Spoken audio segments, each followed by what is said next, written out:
Oh, really? Wow. Amazing.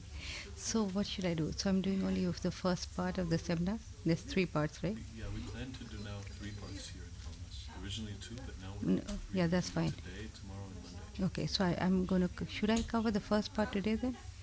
Should I? Or what should I do? I think first part would be good. Yeah? Okay. So this is the thing. See the thing? Yeah. It's here already.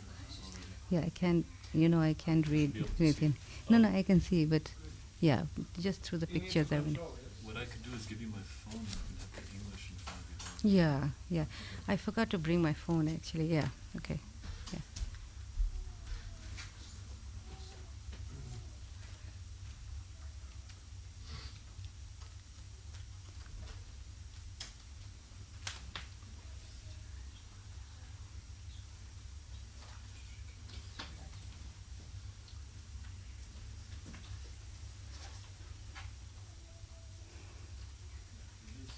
First slide.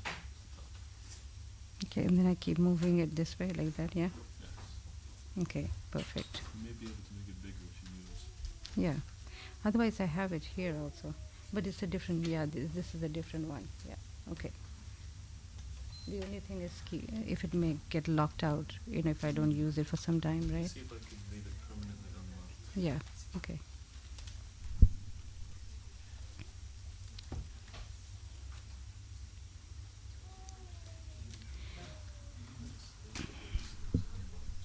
Hare Krishna. Nice to be here. Finally, after. So today there's a 3-part seminar, I'm told. So today is only the first part. So we'll try to cover the first part. So Šiandien bus 3 matačias visitų bus 3 dalių seminaras ir šiandien bus pirmoji dalis. So the seminar is divided into 3 parts. It's based on the ISKCON motto. Purity is the force, books are the basis, and preaching is the essence. Taigi seminaras išdalintas į 3 dalis ir yra pagrįstas ISKCON moto. Tai yra, knygos yra pagrindas, švara yra jėga ir pamokslavimas yra esencija. So today we will cover the first part, purity is the force. Taigi šiandien mes pakalbėsime apie pirmą dalį, kuri yra apie švarą. Švara yra jėga. So, which means how we should set up the home environment in a way that is conducive to our children's spiritual growth. Taigi taip, kaip reikia sutvarkyti visus namus, kad tai būtų palanku vaikų vystymuisi. So, am I controlling it? Or maybe I can control it. Yeah. Just move it. Will this move over here? Yeah, you can move on. Okay.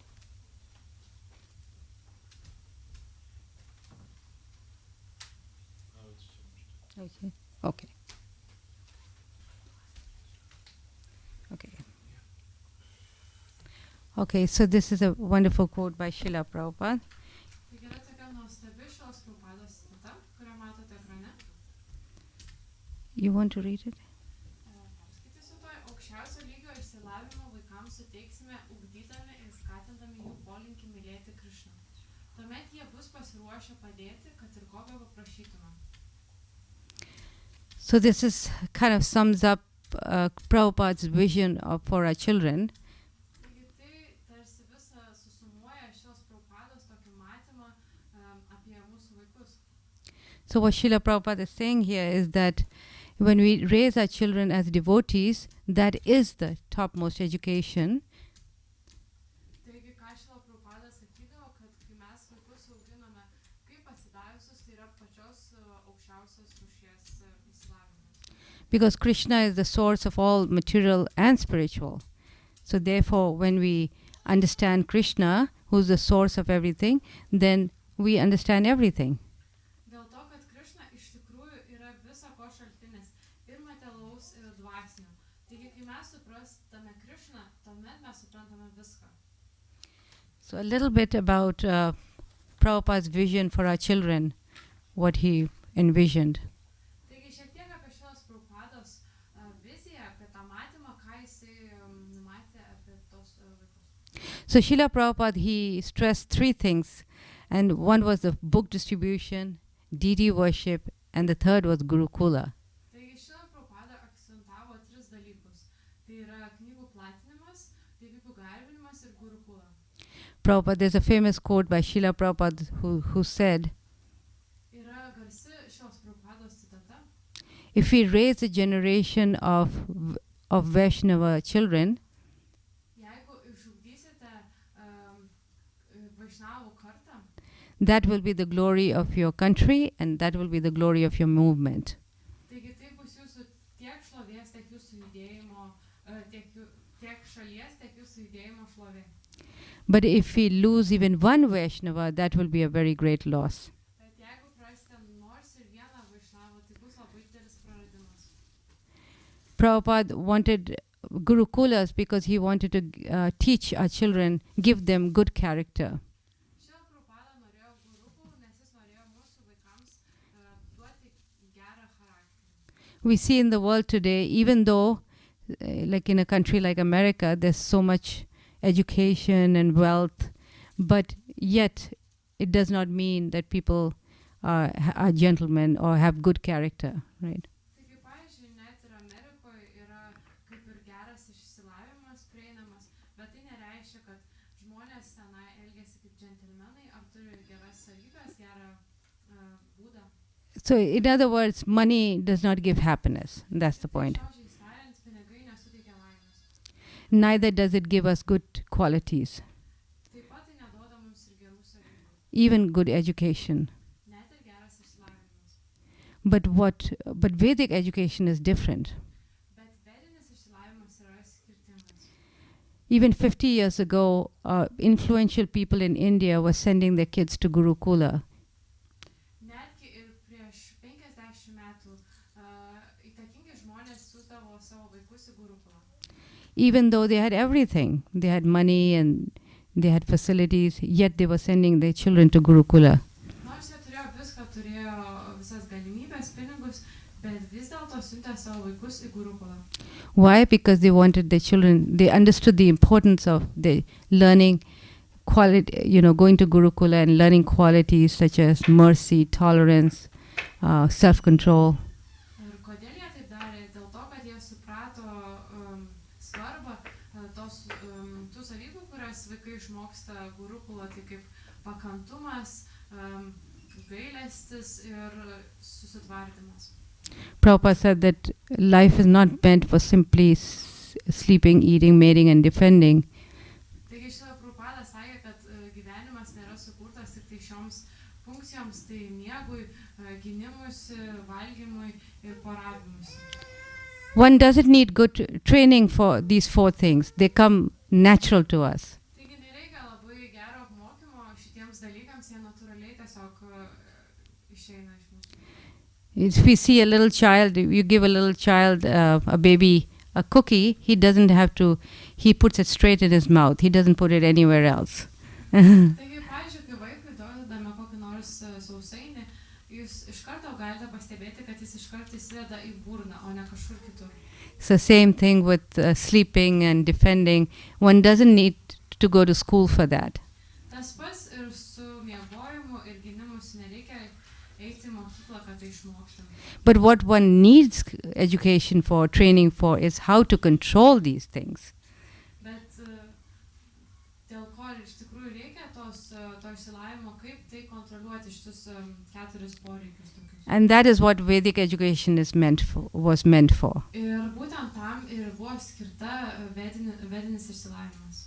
So what do we do if we don't have a Gurukula in the place that we are living? Ir ką daryti, jeigu toje vietoje, kurioje gyvename, nėra Gurukulos? Well, Prabhupada's instructions for our children are there, so we can make our home into a Gurukula. Taigi šios Prabhupados nurodymai yra aprašyti, todėl mes galime savo namus paversti kaip Gurukulą. Which means that the home becomes an ashram and the parents become the teacher. Ir tai reiškia, kad namai tampa ašramu, o tėvai tampa mokytojais. Of course, there needs to be some adjustments because in Grahastha life is not the same as living in a temple. Žinoma, yra dalykų, prie kurių reikia prisitaikyti, nes gyventi namuose, grihastha ašrame yra šiek tiek kitaip negu šventykloje.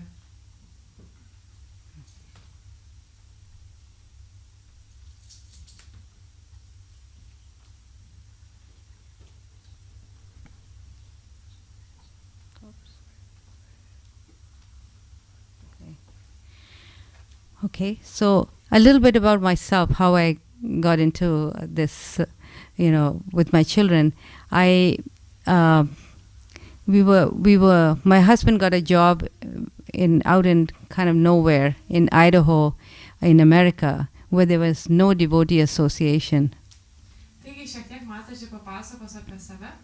Ir jos vyras gavo darbą tokioj apleistoj gan vietoj, Idaho valstijoje, kuri galima sakyti kaip ir tokioj nelabai tankiai gyvenama vieta. So in order to get some association, we started a center and opened our home to programs. Ir tam, kad gauti bendravimą, jie patys įkūrė centrą, kad gauti tą iš kitų atsidavusių. So when my children turned 5 years old, I started thinking about their formal schooling. Kai vaikams jau 5 metai, mataji pradėjo galvoti apie formalų išsilavinimą. So like any other parents, our idea was very clear. Tai kaip ir kitų tėvų, mes turėjome tokią aiškią idėją. We wanted to pass on the values, the Krishna conscious values that we had inherited from Srila Prabhupada's movement and pass it on to our children. Taigi mes norėjome perteikti Krišnos sąmonės vertybės, kurias mes gavome, kurias mums paliko Srila Prabhupada. But we also wanted a good academic education. Bet taip pat norėjome jiems suteikti ir gerą akademinį išsilavinimą. So we started looking for a good school and we opted for a private school, thinking that it's naturally going to be better. Taigi mes pradėjome dairytis geros mokyklos ir pirmiausia pagalvojome apie privačią mokyklą, kad gal tai bus geriau. So they went to school, formal school, for 2 years of their life, first 2 years. Taigi jie ėjo į tą, porą metų ėjo į tą tokią formalią mokyklą. And I would volunteer time to go to school and see what's going on because I was, I was a devotee and I was just worried. Taigi mataji pati pasisiūlė nueiti tą mokyklą ir pasižiūrėti, kaip ten viskas vyksta, nes kaip pasitavusi, ji šiek tiek nerimavo, ar ten viską kaip tinkamai moko. So just to summarize, I was quite needless to say, I was very disappointed, both academically and spiritually. Ir iš tikrųjų mataji labai nusivylė to, ką tenais matė tiek akademiškai, tiek dvasiškai. Academically, schools are meant for the average. If you're above average, you're kind of bored, Ir akademiškai iš tikrųjų mokyklos yra sukurtos taip, kad tokiems vidutiniokams, tiem, kurie taip vidutiniškai mokosi, o jeigu esate aukščiau ir jūsų galimybės didesnės, tuomet tai tiesiog nuobodu. You're not challenged. In other words, you're not challenged enough. Taigi tai žodžiais tariant nėra tinkamo iššūkio. And if you're below average, then you're frustrated. O jeigu jums prašiau sekasi, jūs žemiau to vidurkio, tuomet esate labai tokie sunerimai. In other words, schools are meant for the average. Kitai žodžiais tariant, mokykla yra sukurta tokiems vidutiniokams. So I noticed that when my older son, when in a math class, when he was sitting there, he finished his math work 20 minutes early and he had nothing to do. Ir mataji pastebėjo, kad vienoje iš pamokų, matematikos pamokoje, jo sūnus labai greitai padarė visus darbus per 20 minučių ir toliau neturėjo ką veikti. And morally, I'm sure all of you are facing those, to some extent, those problems. The values naturally are not there, the moral values. Ir turbūt dauguma iš jūsų su to susidarė, kad ir moralinės vertybės ten jų nerasta.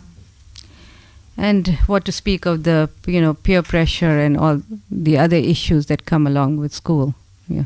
Ką jau kalbėti apie bendramžių tokį spaudimą ir kitas visas problemas, kurios iš to kyla.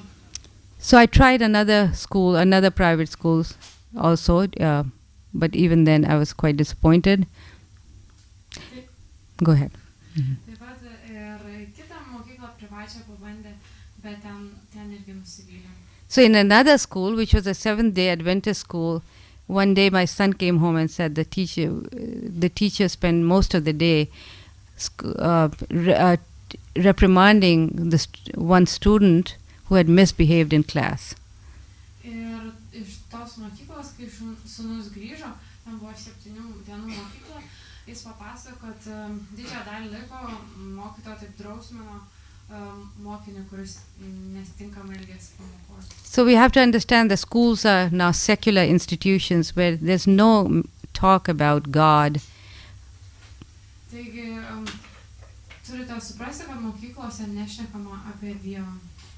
So good character and values come when there's God in the center. Taigi geros savybės ir charakteris natūraliai ateina tuomet, kai Dievas yra centre. They come from the process of chanting and hearing the holy names of the Lord and His pastimes. Ir jos ateina iš kartojimo ir klausymosi proceso ir klausymosi apie Viešpaties žaidimus. Because now they are secular institutions, we see that how in society all types of problems are there. Ir taip pat matome, dėl tokių institucijų ir visoje visuomenėje yra daug problemų. So there's many. So in this way, I was considering being disappointed. I was thinking about alternative ways of schooling. Taigi iš to nusivylimo mataji galvoja apie alternatyvius ugdymo mokykloje būdus. That's when I came up with the concept of homeschooling, which was quite popular in America. Tuomet ji priėjo prie namų mokymo. Ir namų mokymas tuo metu buvo populiarus Amerikoje. But frankly, I was very scared because, it's scary because you don't know what to expect and also you're worried about the academic side for your children, right? Bet iš tikrųjų buvo iš pradžių taip gan viskas baisiai, išsigandus šiek tiek buvo, ar vaikai tinkamai išsivystys, ta akademinė visa pusė ir panašiai. So to play it safe, I said, okay, I'm going to homeschool them for 3 months in summer, which is off. And then if I'm able to do it, I'll do it. Otherwise, I'll send them back to school. Taigi padarė tokį kaip ir eksperimentą, juos nusprendė per vasaros atostogas namuose mokyti ir pasižiūrėti, ar viskas gerai pavyksta, o jeigu ne, tuomet juos atgal į mokyklą. So in America, you can buy a curriculum for that grade for the whole year. Taigi galite visą programą nusipirkti, tų metų programą nusipirkti Amerikoje. So I bought a curriculum and I finished the entire curriculum in 3 months. Taigi nusipirko tą mokslo programą ir visą ją pabaigė per 3 mėnesius. And I wasn't they weren't studying all day. They were doing 2 hours of classwork every day. That's it. Ir jie nesimokė visą dieną, iš tikrųjų tik apie 4 valandų per dieną skiria tiems mokslams. So because there's so much quality time one-to-one, which is called the tutorial system, it's very effective. Dėl to, kad yra labai daug kokybiško laiko vienas su vienu, kai mokytojas mokina vieną mokinį ir tai vadinama tokia pamokų sistema. Yes. So it was like you have today in Oxford and Cambridge. They have this system. They don't have classrooms, but it's one teacher with a few students, maybe one student. Yeah. Taip pat net šiais laikais ir Oksforde ir Kembridže yra taikoma šita programa, kuomet vienas mokytojas dirba su vienu studentu. And these are very effective ways of teaching. Ir tai yra labai efektyvūs mokymo būdai. This used to be the Vedic concept. The Vedic schools were designed in this way. One teacher with a few students of different ages. Ir iš tikrųjų tai buvo toks vedinis vedinis modelis. Ir vediniais laikais tai būdavo, kad vienas mokinys su vienu mokytoju dirbdavo ir skirtingo amžiaus tie mokiniai būdavo. now the system of school that we have is only 50 years old. In America, everywhere, it's a very new concept. It's nothing. We think that this is how a child is educated, but this is not the real Vedic way. Ir iš tikrųjų ta mokymosi sistema, jai tai yra tik tai 50 metų Amerikoje, tokiai moderniai mokyklų sistemai, ir tai nėra ta vedinė tokia sistema kaip buvo. So in this way, I was encouraged to homeschool, and I began homeschooling. Taigi mataji jautėsi paskatinta mokyti savo vaikus namie. But then I threw out the curriculum, the formal curriculum, and I decided to make my own curriculum from Srila Prabhupada's books. Ir taip pat pabaigus tą dienoj tą formalią akademinę pusę, taip pat jie norėjo pridėti ir sukurti savo programą, kuri yra paremta Srilos Prabhupados knygomis. In particular, Srimad Bhagavatam, I started teaching them. That became my main curriculum book. Tai pagrindinė tai buvo Srimad Bhagavatam, pagrindinė tos visos programos knyga. So I would, in the morning when they woke up, they had a morning program, and then we would study Bhagavatam for about 1 or 2 hours a day. Taigi jie, kai atsikeldavo, iš pradžių turėdavo rytinę programą, o paskui studijuodavo Srimad Bhagavatam nuo 1 iki 2 valandų per dieną. So that will come in the tomorrow's section, the Srimad Bhagavatam section, which is really the heart of the seminar. Taigi apie tai šnekėsime rytoj. Ir rytoj bus tema apie Srimad Bhagavatam, kuri iš tikrųjų yra kaip ir širdis viso šito seminaro kurso. So after Srimad Bhagavatam, studying that being covering all the humanities side, then we would go out and actually try to apply these teachings in a practical way. Tai po Srimad Bhagavatam, kuri padengia visą žmogiškumo tą pusę, tada mes pakalbėsime, kaip dalykus atlikti praktiškai. We would go into the city and do programs. I would pre-arrange ahead of time. We'd have school programs or tables with books and prashadam. So we did all kinds of activities. Tai su vaikais mataji eidavo į miestą ir organizuodavo įvairias programas, dalindavo knygas, prasadą ir panašiai. So you see, Srila Prabhupada gave us everything that's needed in the wholesome upbringing of a child. Tai iš tikrųjų Srila Prabhupada davė mums viską, ko reikia pilnaverčiam vaiko ugdymui ir auklėjimui. Because sometimes we think that education means sitting behind a desk and studying 6 or 8 hours a day. Mes turime kartais tokį supratimą, kad išsilavinimas tai reiškia studijuoti 6 ar 7 valandas prie stalo ir taip praleisti tą laiką. But what I realized in my own experience is that actually education happens outside the desk. Ir ką iš tikrųjų mataji pastebėjo ir ką patyrė, kad tikras išsilavinimas vyksta už to mokyklos studijų stalo ribų. So we were doing even prison programs once a month.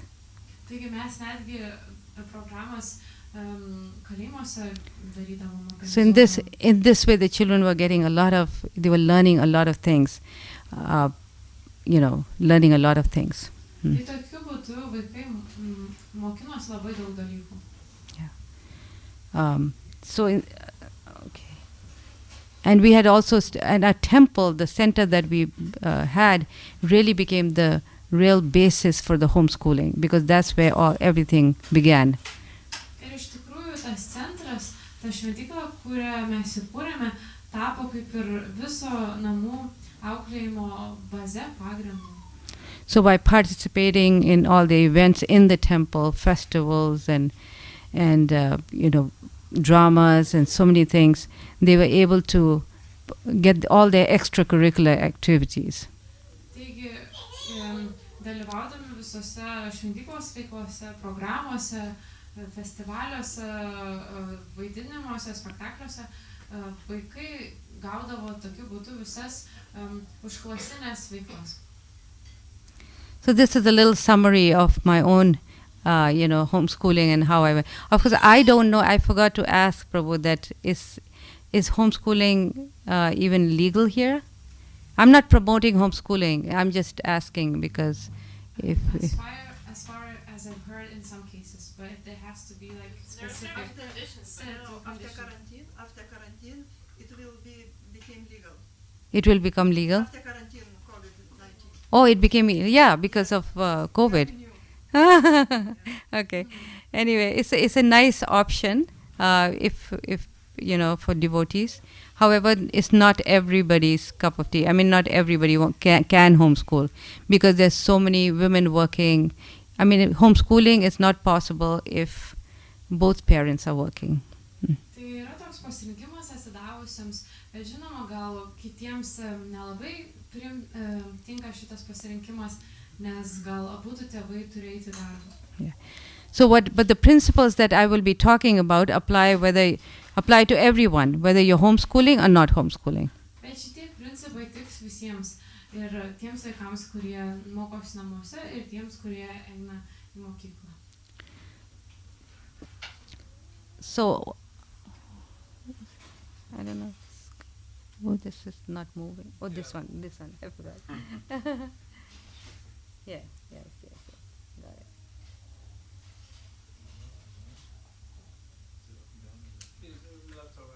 Oh, left or right? Which way? This way? No, this way. Okay. Am I going the wrong way?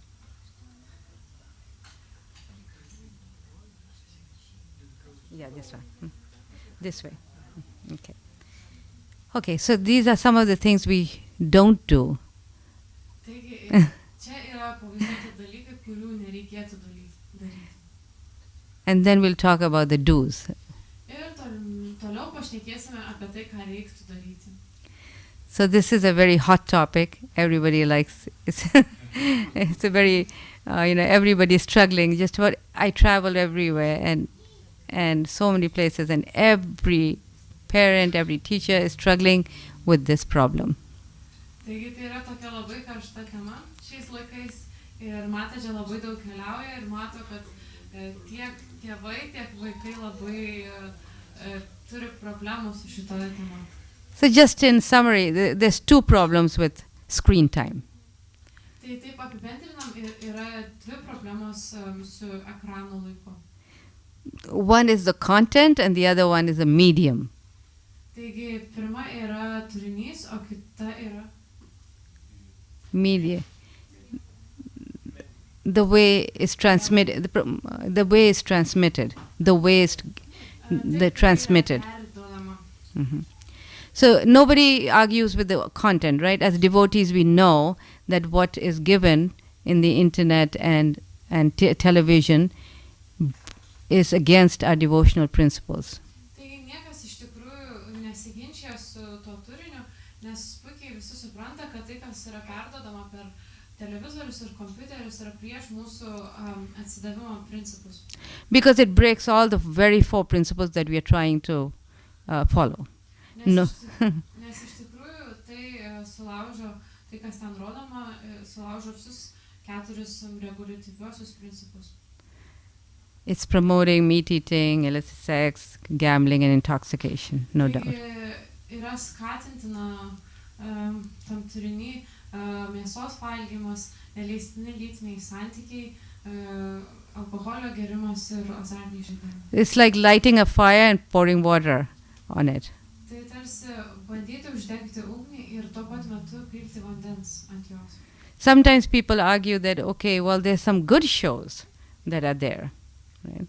Kartais tokį argumentą žmonės duoda, kad yra ir gerų šou, kurie rodomi. So, what about that? Like in America, we have Discovery Channel, a nice show, Discovery, and other educational shows are there. So, what about those? Taip, pavyzdžiui, Amerikoje yra toks Discovery Channel ir kitos edukacinės programos. Tai kaip dėl jų? The problem is that there's a lot of commercials, Problema ta, kad yra labai daug reklamų and also it's addictive. Being on screen is very addictive. ir taip pat tai gali sukelti priklausomybę. You know, like in America, they have a saying that 1 glass of wine is good for you. Ir žinote, yra toksai posakis Amerikoje, kad viena taurė vyno iš tikrųjų jums į gerą. But the problem is, who stops at 1 glass? Bet problema, kas sustoja ties viena taurė. 1 glass leads to many glasses, and very soon the person is drunk.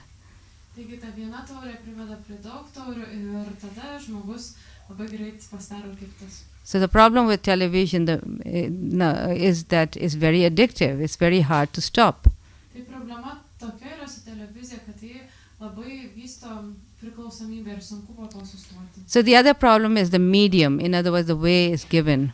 Ir kita problema yra medijos, per kurias yra tas turinys perteikiamas. It's a one-way download from the television or internet or any type of screen to the brain of the person who's watching.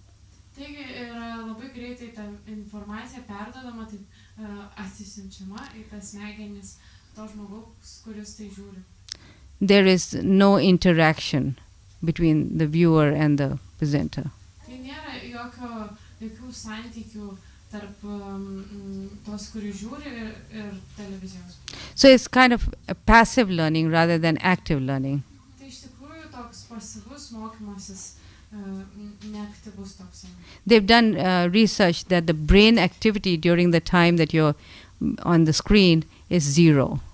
Ir taip pat buvo atlikti moksliniai tyrimai, kurie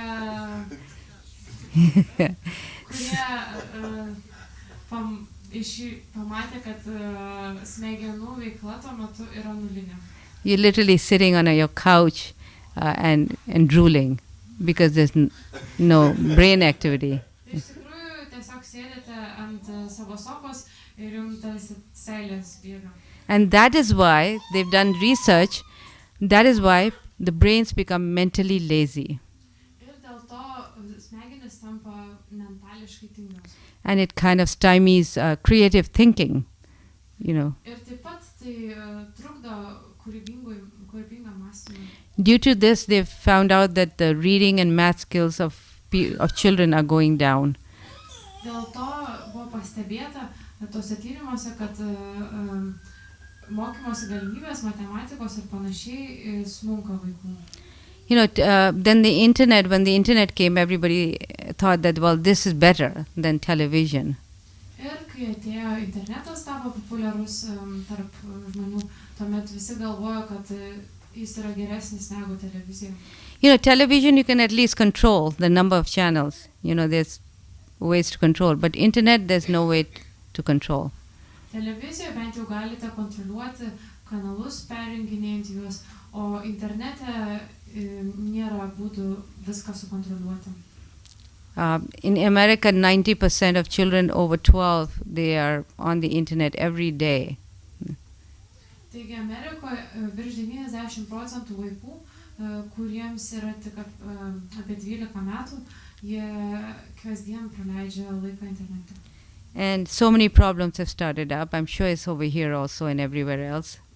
Like, you know, suicide has gone up among children in America and India. Ir iš to kyla labai daug problemų. Tai savižudybė tampa vis populiaresnė tiek Amerikoje, tiek Indijoje. And other problems such as depression, harming, self-harming, all these. Ir kitos problemos, tokios kaip depresija, savęs žalojimas. Because they found out that just like when a person takes cocaine, then there's a hormone that's released which is called dopamine, which creates urges to take more and more. Taigi panašiai kaip ir vartojant narkotikus, kokainą, yra išskiriamas toks hormonas vadinamas dopaminu ir jisai taip sąlygoja žmogų, kad jis nori jo vis dar ir dar. So internet addiction is just like that. It releases the same type of hormone. That's why it is so hard to stop. Taigi interneto priklausomybė yra labai panaši, nes ji sukelia panašaus hormono išsiskirimą, todėl ją labai sunku sustabdyti. And of course, it's like it's also a lot of it is pornography, which is a huge problem among children in America. Taip pat yra labai daug pornografijos, kuri yra labai didelė problema tarp vaikų Amerikoje. And it's not, it's something that children get on those sites very accidentally. Ir iš tikrųjų vaikai taip netyčia susiduria su tuo pornografijos turiniu tose svetainėse. And the way they operate is just, you stay long enough on the internet and definitely you will be in sexual association. Ir iš tikrųjų tai taip veikia, kad jeigu pakankamai ilgai laiko praleisite internete, jums greičiausiai teks su tuo susidurti. So many, and also it's like another problem with internet is that it doesn't give the source of the information. Ir dar viena problema su internetu, kad jis nepateikia informacijos šaltinių. It's all about content, but who's giving that content, what source it is, whether it's authoritative or not, it doesn't matter. Tai yra viskas pagrinde akcentuota į turinį, bet nėra žinoma, koks yra tos informacijos šaltinis ir ar jis yra autoritetingas. For us devotees, it works just in the opposite principle.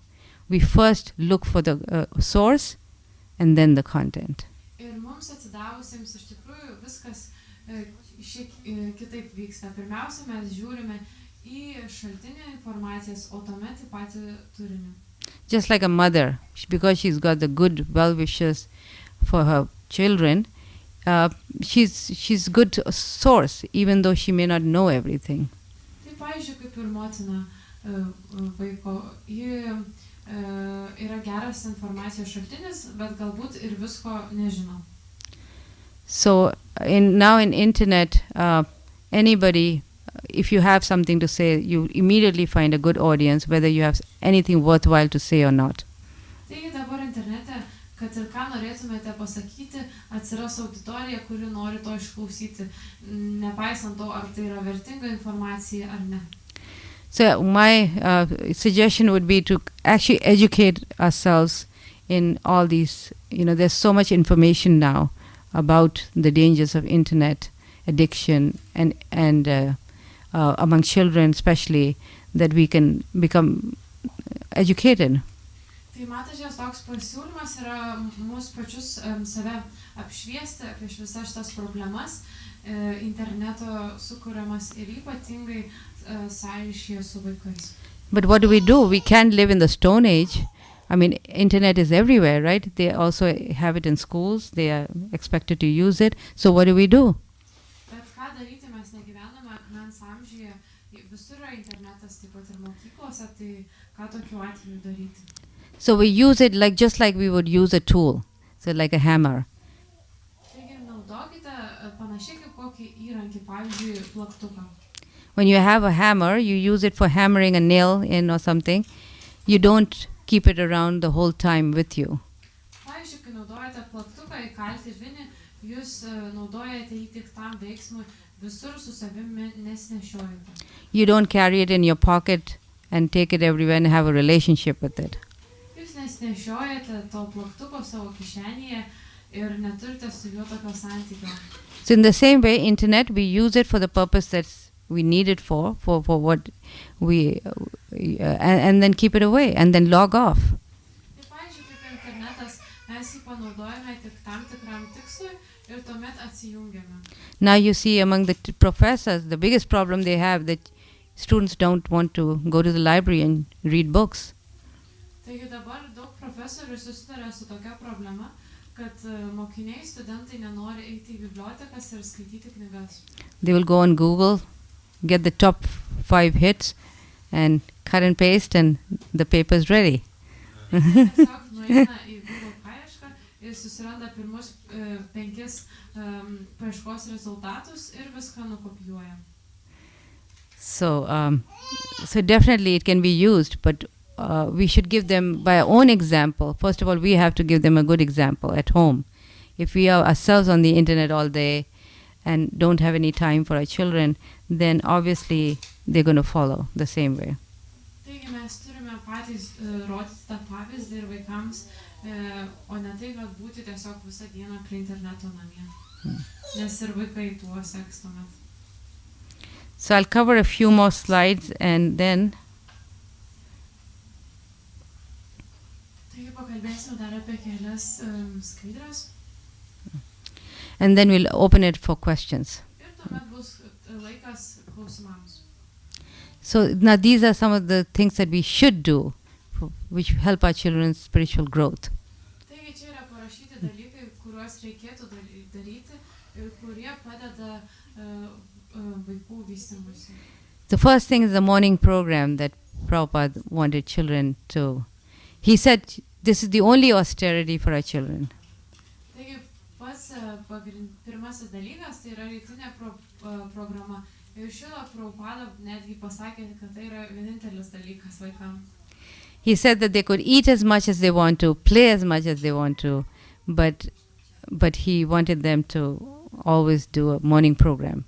Jis sakė, kad vaikai gali valgyti kiek nori ir žaisti kiek nori, bet visuomet turi nueiti į rytinę programą. Why? Because it is very good for the to start the day with chanting the holy name of the Lord. Kodėl? Todėl, kad yra labai gerai pradėti dieną su švento vardo kartojimu. It purifies the heart, it makes one peaceful, and a lot of misbehavior problems go away. Taigi tai apvalo širdį, nuramina žmogų ir labai daug problemų pačio savaime išeina. And of course with children we can be flexible and practical. Ir žinoma, su vaikais galime būti lankstus ir praktiški.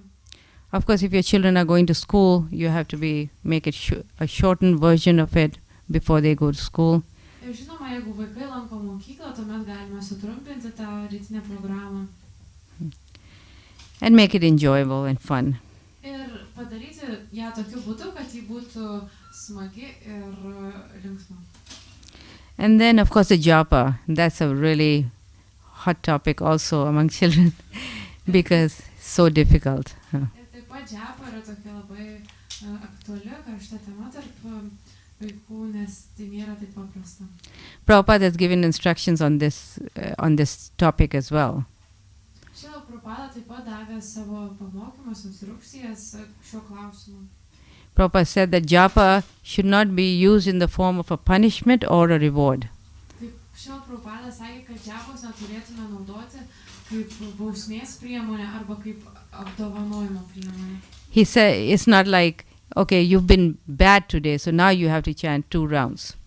Ir nereikėtų taip elgtis, kad sakyti vaikui, kad tu šiandien blogai elgeisi, todėl kartosi 2 ratus.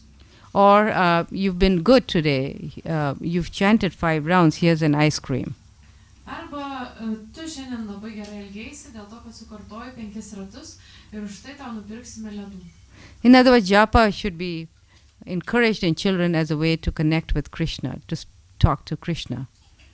Tai džiapa, kitai žodžiai tariant, džiapa turėtų būti tokia kaip priemonė, turėtų būti skatinama, kad atkurti tą ryšį su Krišna.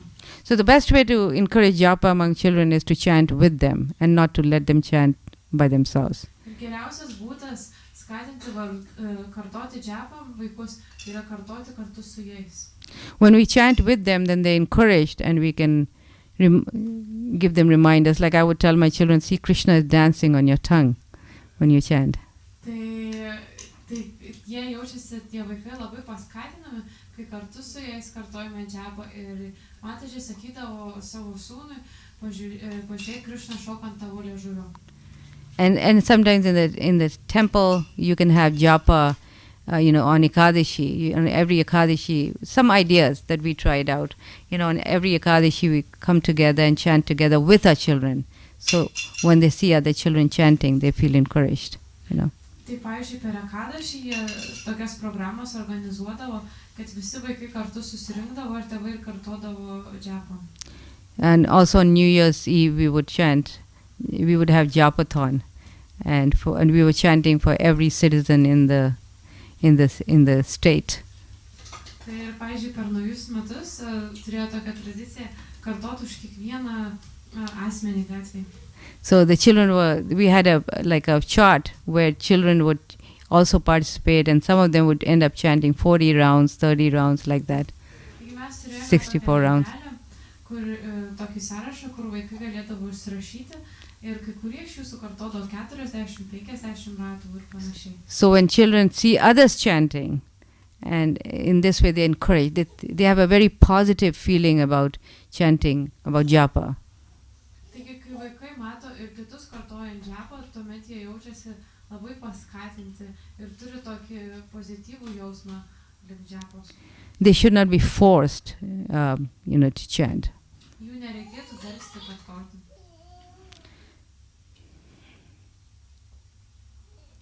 Prasadam. So these are very simple, basic things, but they're very, very important for children's spiritual growth. Tai yra tokie labai paprasti pagrindiniai dalykai, bet iš tikrųjų jie labai svarbus vaikams. So especially for children, because they love eating. Ir prasadas būtent yra labai svarbus vaikams, nes jiems patinka valgyti. We are what we eat. So our food immediately, goes into the mouth and hits the soul. Taigi mes esame tai, ką valgome, ir nes maistas tiesiai keliauja į burną ir paliečia širdį. So one has to, and because of children, if you don't give them outside food, naturally we have to cook and make those things just because their tongue is very wild. Vaikams neduoti maisto, kuris pagamintas išorėje, galima sakyti, neatstavusiųjų, tai tuomet tai reiškia, kad patys atsidavę turi gaminti. But these things pay off because as you see them growing and becoming good devotees, and even when they go out into the world later, they have these good habits. Bet visą tai atsiperka, tos visos pastangos. Nes mato, kad vaikai tampa gerais atsidavusiais ir tuomet, kai išeina ir toliau į pasaulį, jie taip pat išlaiko tas savybes. So of course there's a lot of challenges in this. How do you live in a world where there's so much of, the kids are going to school? How do you manage all that? Taigi yra labai daug iššūkių, kalbant apie tai. Pavyzdžiui, kai vaikai eina į mokyklą, kaip su visu taip tvarkytis.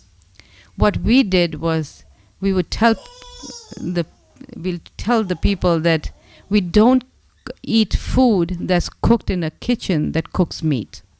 Ką mataji su vyru darydavo, tai jie savo sūnums pasakydavo, kad mes nenaudojame tokio maisto, kuris buvo pagamintas toj virtuvėje, kurioje yra gaminama mėsa. And in America, people really, they respect you for having these principles. Yeah. Amerikos iš tikrųjų jūs gerbė, jeigu jūs turite tokius principus. Otherwise, they'll tell you that, oh, this is vegetarian, why don't you eat it? I promise you, it's vegetarian. Everything, there's no meat, eggs or anything. But it's not purely vegetarian. Right? Kitu atveju jie gali sakyti, bet čiagi vegetarinis maistas, čia nėra nei mėsos, nei žuvies, nei kiaušinių.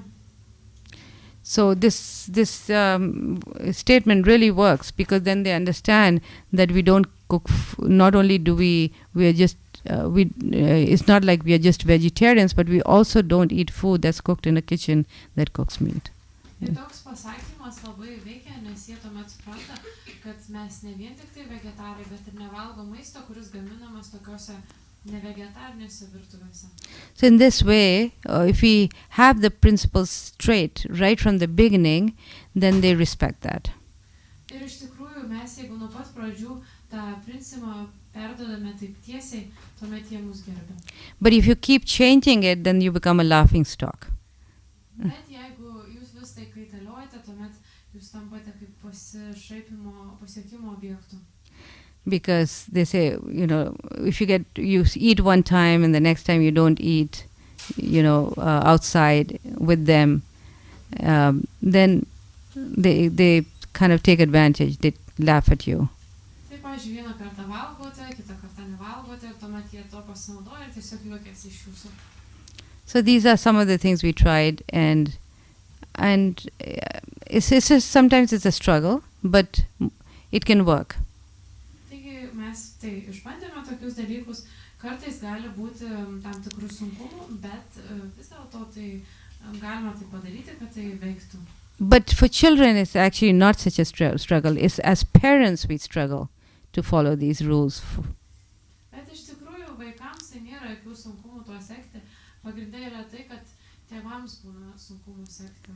Because children, if children are supported by their parents, they generally feel quite courageous about it.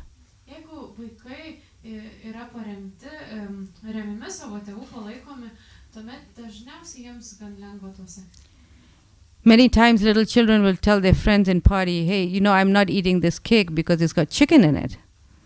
Dažnai, pavyzdžiui, visokiuose vakarėliuose vaikai sako savo draugams, kad aš nevalgysiu šito torto, nes ten yra Sorry, vištos dalis. I didn't have this. Yeah. So this is the prasad one, right? Tai va čia šitą skaidrę kalba apie prasadą. Yeah, sorry, I didn't have this. So here is everything. Okay.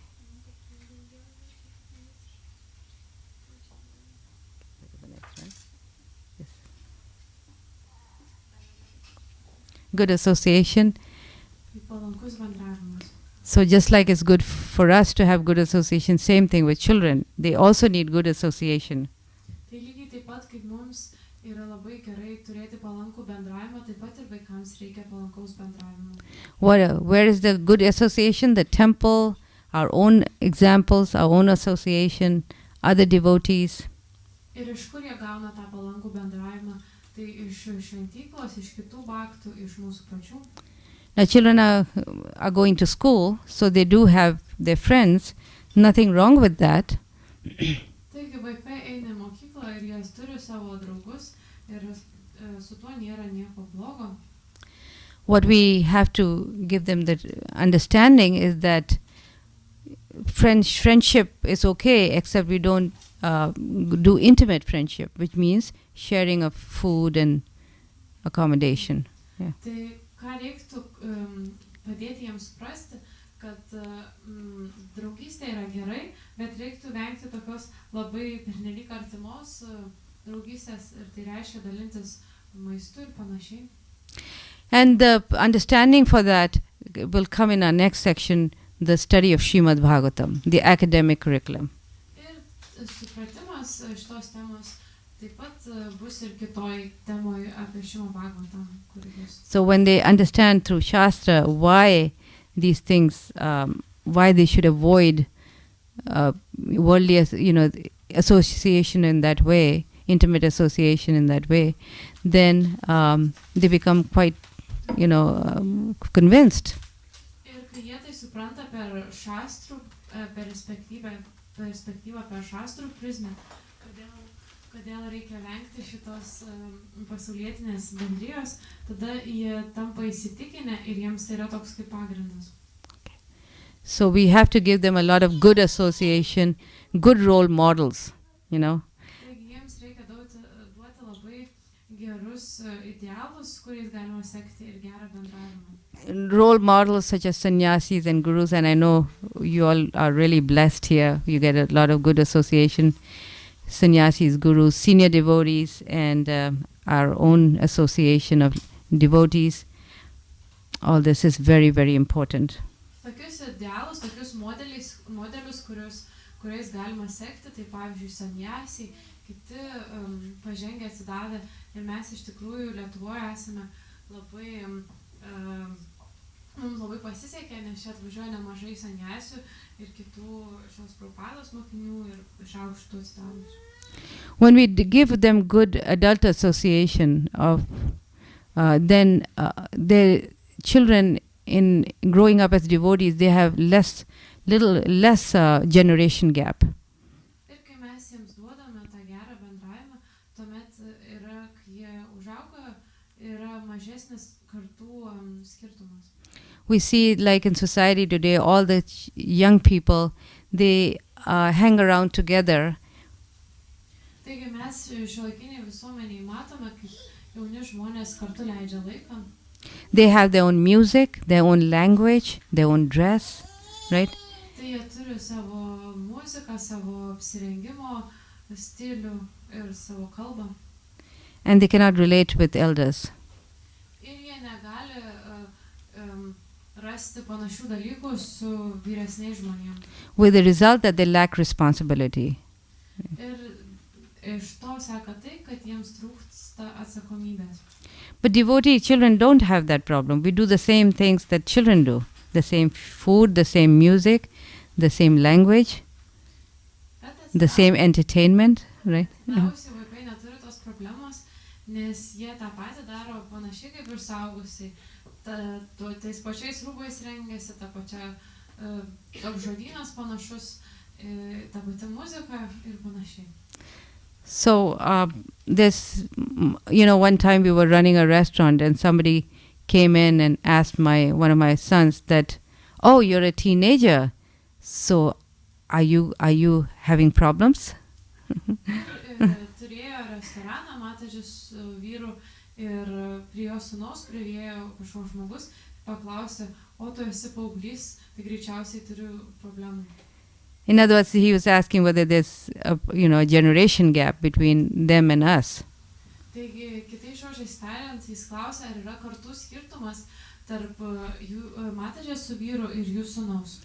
But they couldn't quite, they said, what kind of generation gap, Bet jis nesuprato savo, koks ar kartų skirtumas.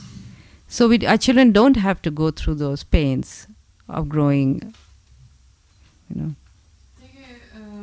Atsidavusi vaikai neturi tų sunkumų, tų skausmų šito taip augant. We can take them wherever we go, always let them do the same things that we are doing. Mes galime visur juos pasimti kartu, kur be nukeliautume, kur be važiuotume ir jie gali atlikti tuos pačius dalykus, kuriuos mes darome. This was Prabhupada's formula for our children. They do what the adults are doing. Taigi tokia buvo šios Prabhupados formulė vaikams, kad jie daro viską, ką daro ir suaugusieji. They do the same things, and he said, this is education. Ir jie daro tos pačius dalykus ir Prabhupada sakydavo, kad tai yra išsilavinimas. Indira Gandhi, I don't know if you've heard of her, she was one of the big statesmen in India. Taigi Indira Gandhi, galbūt, nežinau, ar visi girdėjote apie ją, bet buvo tokia garsi asmenybė. She was not even high school educated, and how did she become such a big statesman? Ji net neturėjo vidurinio išsilavinimo, bet kaip tapo tokia žymia?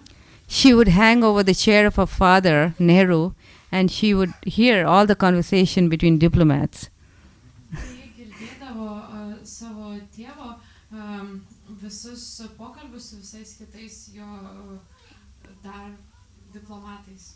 And this is how she, excelled in her material field. Ir tokiu būdu tai jai padėjo ir kad klostytųsi jos ir materiali pusė, materialus gyvenimas. So in other words, peer association is important because children learn, they do need to play and have fun.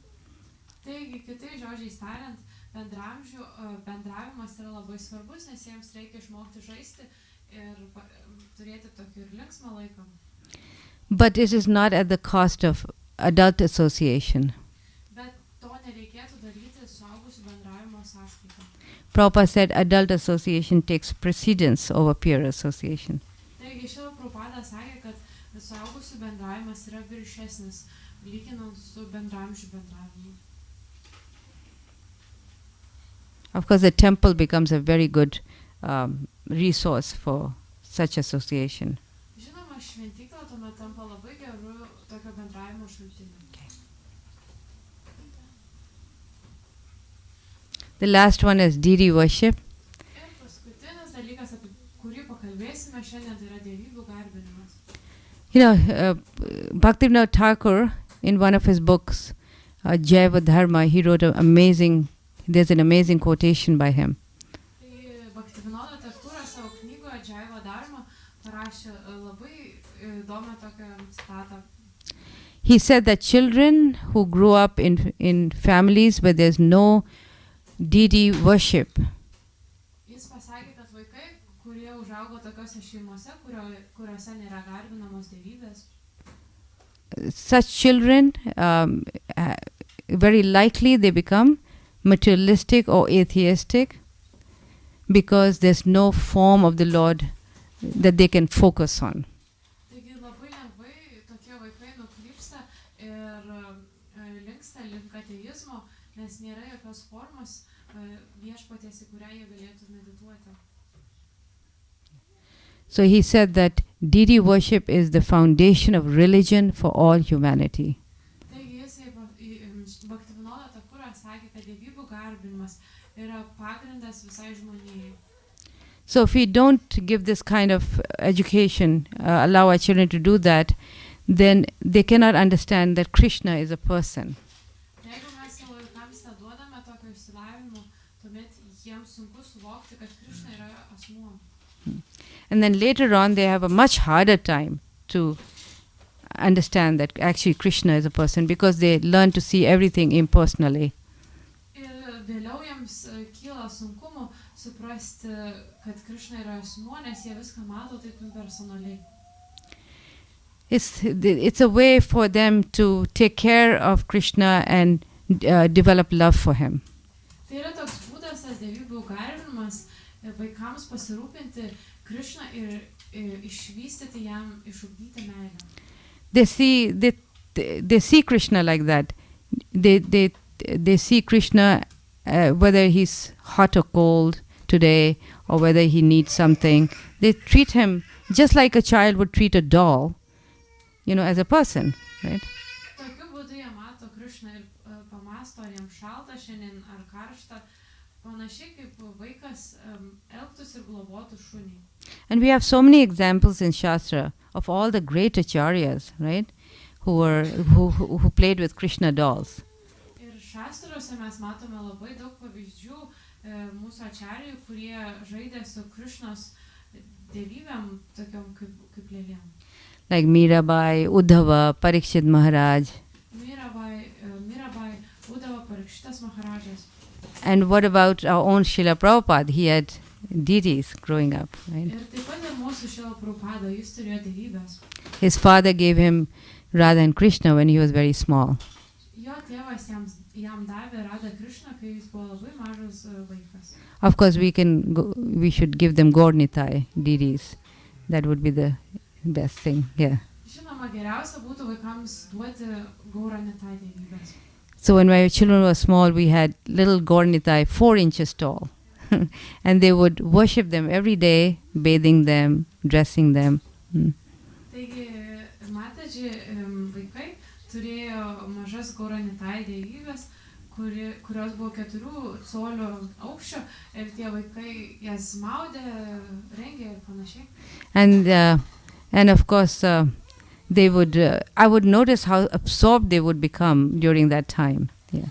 Ir mataji pastebėdavo, kaip tie vaikai įsitraukdavo į tą veiklą. So children like to play. So this is a nice way to dovetail their playing tendency into worshipping Krishna.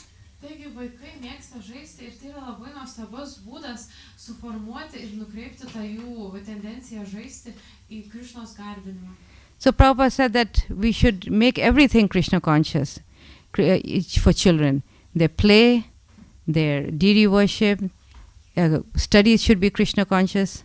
Srila Prabhupada pasakė, kad viskas vaikų gyvenime turėtų būti Krishnos sąmoninga ir vaikai ir tėvai turėtų taip nukreipti, kad ir jų žaidimus, ir jų studijas, ir viską susijęti su Krishna, kad būtų Krishnos sąmoninga. So in this way, because Krishna is absolute, when they associate with Krishna, they actually become spiritually advanced. Dėl to, kad Krishna yra absoliutas, kai jie bendrauja su Krishna, tuomet jie tampa dvasiškai pažengę. In America, they are now finally researching how important the early years of a child's life is. Taigi Amerikoje dabar vyksta tokie tyrimai, kuriuose yra žiūrima, kaip svarbus, kokią įtaką daro vaiko ankstyvieji metai. There's a book called The Lost Years, wherein they are discovering that how in the first few years of a child's life, you can pretty much predict what the child is going to be in future. Ir Ir yra tokia knyga, kuri vadinasi Prarasti metai.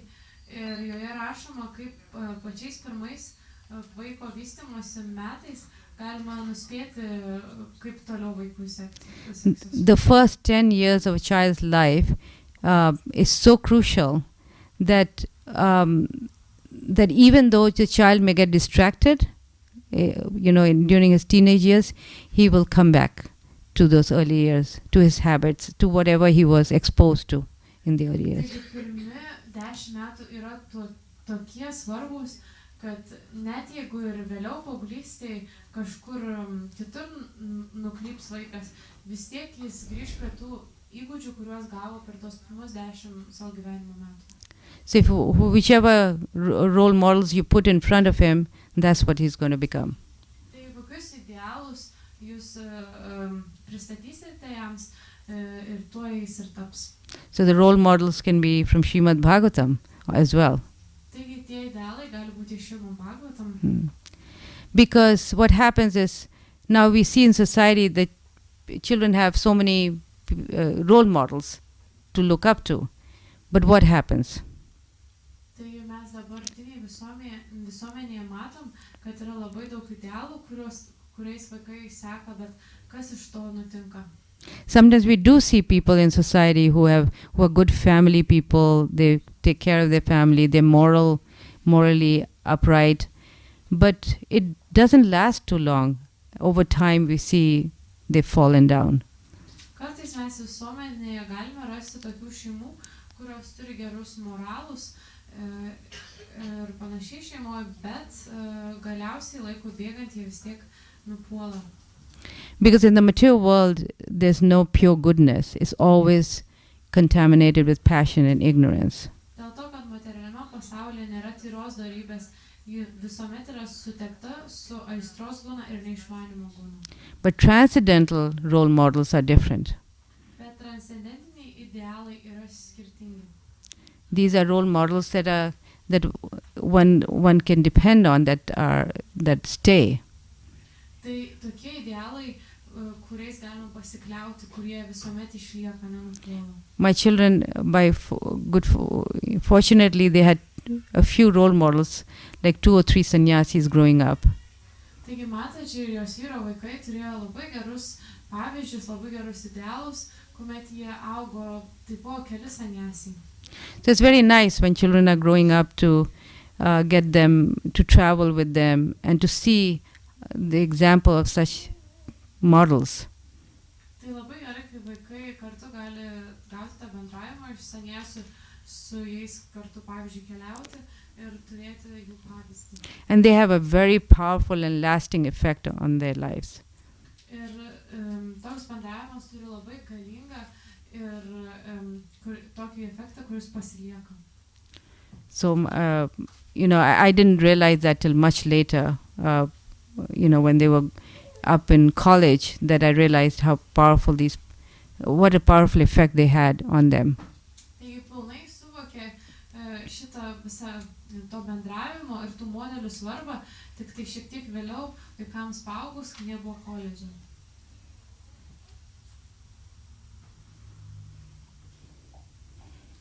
Okay, so what is this?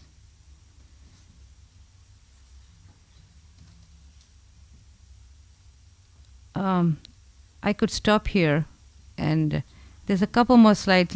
Should I speak on that and then open it for questions after that? Yeah. So there's the early years that we see here.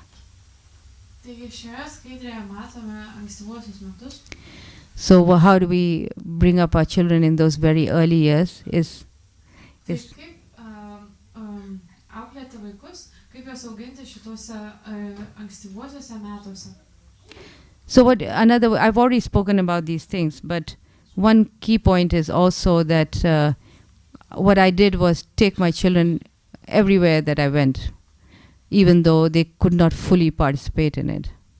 Taigi daug dalykų jau mataji pašnekėjo apie šitą temą, bet pagrindinis dalykas, kurį norėtume akcentuoti, kad ji pasimdavo visur savo vaikus kartu su savimi, net jeigu jie pilnai negalėdavo dalyvauti tose veiklose, vis tiek jie tenais būdavo ir dalyvaudavo. So just by being connected with devotional service, they were being inspired. Vien tik nuo to susilietimo, susijungimo su atsidavimo tarnystė, jie jau įsikvėpdavo. Okay, and then in the school-going age, which is starting 5, then what are some of the things we can do? Taigi, nuo tokio mokyklinio amžiaus, tai, kuris prasideda nuo 5 metų, ką galėtume padaryti? Yeah. So these are the 5 R's I focused on during my homeschooling days.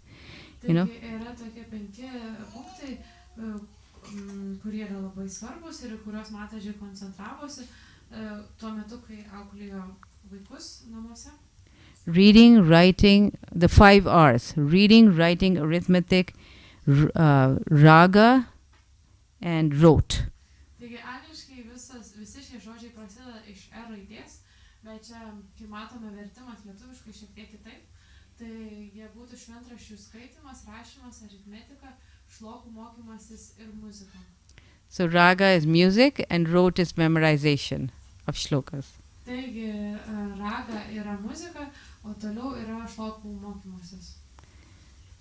And so Srimad Bhagavatam took care of 3 of them. Taigi, No, Srimad Bhagavatam padėjo 3 iš jų. And so the remaining, so I had Srimad Bhagavatam in the morning, and in the afternoon I had mathematics. Taigi, Srimad Bhagavatam buvo studijuojamas ryte, o vakare buvo matematikos pamokos. So Srimad Bhagavatam took care of all the humanities, all the language, all the, humanities subjects. Taigi, Srimad Bhagavatam apėmė visus humanitarinius mokslus. And math took care of all the sciences. Ir matematiniai mokslai apėmė visus tą mokslišką pusę. So now sciences is a big thing. So if you teach them good math, they can do sciences. Taigi dabar mokslai yra tokie labai populiarūs ir jeigu juos vaikus išmokote matematikos, tuomet jiems sekasi, jie gali mokslus, užsiimti mokslus. So Srimad Bhagavatam will train them for them to go into any subject. Taigi Srimad Bhagavatam juos išugdydavo tokiu būdu, kad jie galėdavo bet kokio dalyko pradėti mokytis. Because we'll hear tomorrow how it covers every subject matter in the world. Nes rytoj pamatysime, kaip Srimad Bhagavatam padengia bet kokį dalyką visame pasaulyje, bet kokią temą. So in this way we don't have to bombard them with so many subjects in the early years. Taigi nereikia vaikų taip apkrauti, bombarduoti labai daugeliu dalykų, labai skirtingom temom, tais ankstyvaisiais metais. So it leaves them a lot of time to pursue other things, other hobbies. Ir jiems tai palieka laisvą laiko, kad jie turėtų laiko užsiimti kitais hobiais, kita veikla. So you see, Prabhupada gave us everything that we need to raise our children. Taigi matome, kad Šrila Prabhupada mums davė viską, ko reikia, kad užauginti vaikus. If you, in the homeschooling years, I was very busy trying to run the center because my husband was working outside 10 hours a day. Taigi, namų mokymo metais mataji buvo labai užsiėmusi, nes jos vyras dirbo už namų ribų apie 10 valandų per dieną. But just by doing that, they were able to go to college and do well. Bet dėl tokio auklėjimo jie galėjo ir įstoti ir eiti į koledžą ir taip toliau. Okay, so I will stop here and see if there's any questions in this section. Taigi čia pabaigsime su skaidrėmis ir gal būtų kokių klausimų iš šių temų.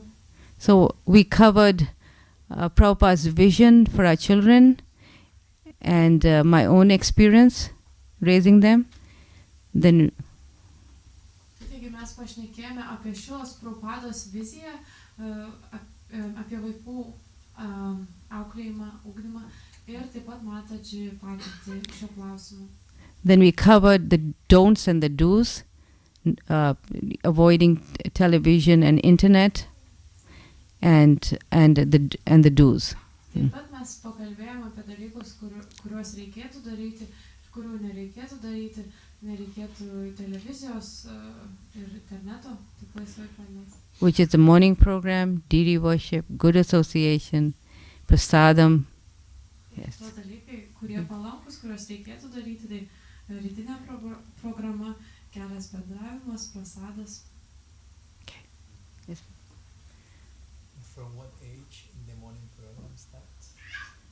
Okay, good point. You know that. Yes, good. Nuo kokio amžiaus reikėtų pradėti taikyti rytinę programą vaikams? Well, in Gurukula, the way Prabhupada had it was very, very early. I don't know if you've seen in Vrindavan, the kids. Age, not time. What age? Yeah, so in Gurukulas, I think they start at 5. Yeah, start at 5. But it's a bit different in how family life. Tai Gurukuloje prasideda rytinė programa, vaikai eidavo į ją jau nuo 5 metų, bet žinoma namuose šiek tiek kitaip viskas vyksta. I forgot to mention about my own experience in that. It was a big struggle to have them be ready for morning program at 4:30 in the morning. Taigi mataji nepasidalino savo patirties, bet iš tikrųjų yra labai sunku vaikus pakelti ir kad jie susiruoštų 4:30 ryte į rytinę programą. So my principle was that the day never starts without a morning program. So if you are late, you still begin the day with the morning program. Taigi mataji yra toks principas, kad jos diena niekuomet neprasideda be rytinės programos, net jeigu ir vėluojate ir ten ilgiau pamiegate, vis tiek reikia atlikti rytinę programą. Because it was very difficult. My husband came home late from work and the kids wanted to stay up and play with him. And then we had a center with so many things going on, festivals and programs. Nes mataji vyras vėlai grįždavo iš darbo ir vaikai norėdavo kartu su juo praleisti laiką, žaisti ir taip pat jie buvo dar labai užsiėmę ir su tuo centru, kuriuo rūpinosi. So one can adjust accordingly, but the idea is that it's very, very important to start the day with morning program. Taigi galima prisitaikyti pagal save, bet principas toks, kad labai svarbu pradėti dieną nuo rytinės programos. And it really made a difference. Ir iš tikrųjų tai padarė didelį skirtumą. Just because sometimes the only peaceful time is the morning time when they're sleeping, you know? So if you wake them up, it's... Yeah. Yeah, so, yeah. Nes kartais iš tikrųjų tėvams vienintelis ramus laikas dienoje, kai vaikai miega iš pat ryto, o kai juos pakeli, tada prasideda viskas. Well, they go to bed early too then, don't they? Yeah. Then you get a peaceful time then. No. Anyway, but it's, you can make it a bit later. What I did, we had our own program because we had a temple and center. So we had a program at 4:30, at 5 o'clock. But for children, it was later. We did it at 6:30, like that.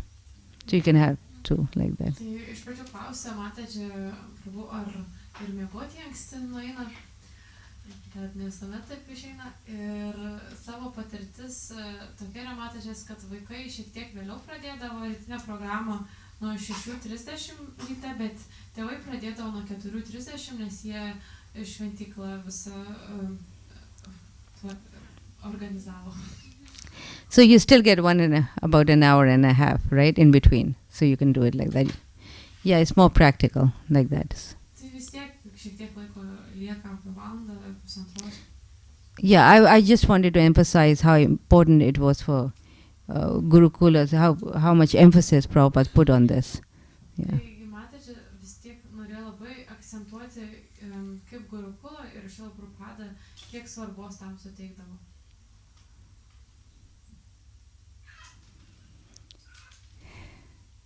I see a lot of families with little children. Yeah, a few families with children. Yes. When I read in Bhagavatam about the Prahlad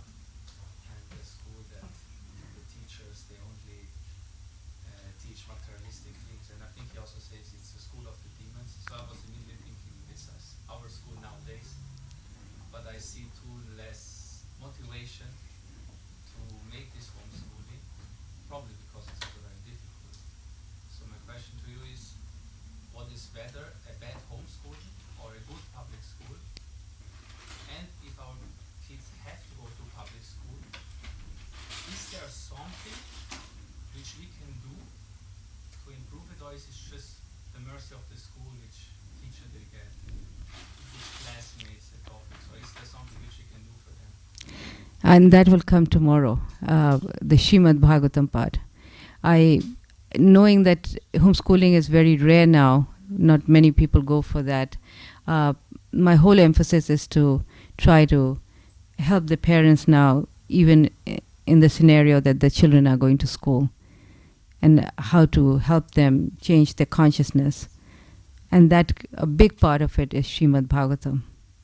Besides all this, what I said, we still should follow what we're doing right now. All the basic principles. That the parents they teach the Bhagavatam in their free time to the kids. Yes. As often as possible. Yeah. And there's a process and why and the benefits and my own example, what I went through, Sorry. Yeah. Taigi klausimas buvo, Prabhu klausė, davė tą pavyzdį apie Prahlada Maharadžą, kaip jisai ėjo į materialistinę tokią demonišką mokyklą ir tenais buvo daug dalykų materialistinių ir nepalankių Krišnos sąmonėj. Ir tuomet kyla toks klausimas, ar geriau blogas namų mokymas, ar gera materialistinė mokykla. Ir mataji sakė, kad rytoj apie tai šnekėsime, kad tas namų mokymas iš tikrųjų nėra taip lengvai visiems pritaikomas. Tai esmė tame, kad įskaitant visus šitus dalykus, kuriuos šiandien aptarėme, labai svarbu pridėti ir Srimad Bhagavatam prie to mokyklos ugdymo. Answer your question? Yeah? Yeah. No, it's not totally hopeless. Obviously, this is a better way, alternative education is better, whether it's schools, day schools in the temples. Tai nėra toks beviltiškas dalykas, jeigu jums neišeina namuose mokyti vaikų. Žinoma, kad tas alternatyvus mokymas būtų geriau, bet taip pat yra ir dienos centrai šventyklose ir panašiai. But if you cannot do it, then one can try other things, definitely, and it works. Bet jeigu ir neišeina namuose mokyti, yra kitų dalykų, kuriuos galim būti pritaikyti ir jie labai gerai veikia. The problem is that when my children were going to school, then I experienced great difficulty in trying to teach them devotional things on a daily basis. Mataji padėtis tokia, kad kai jos vaikai ėjo į mokyklą, jai buvo gan sunku mokyti tų atsidavimo tarnystės dalykų, principų kasdien. Because the school takes away the best hours of the child. Nes iš tikrųjų mokykla paima tos pačias geriausias dienos valandas. I mean, 8 hours a day, the school is, they're in school, so what can you do afterwards? Visi mokykla praleidžia apie 8 valandas, tai ką po to jau galite padaryti, kai jau pavargę?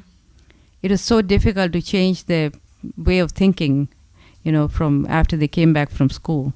Ir labai sunku pakeisti jų mąstymo tokį būdą tada, kai jie jau ateina iš mokyklos. I was wanting to teach them music and read to them Krishna book and all that, and it was really hard afterwards. Ir Mataji norėjosi išmokyti muzikos, skaityti knygas Šilas Prabhupados, bet jiems grįžus iš mokyklos tai buvo gana sunku padaryti. Personally, I enjoyed homeschooling them. Mataji asmeniškai jai labai patiko vaikus mokyti namuose. It's the early years are really hard, when you can't really, they're just very active.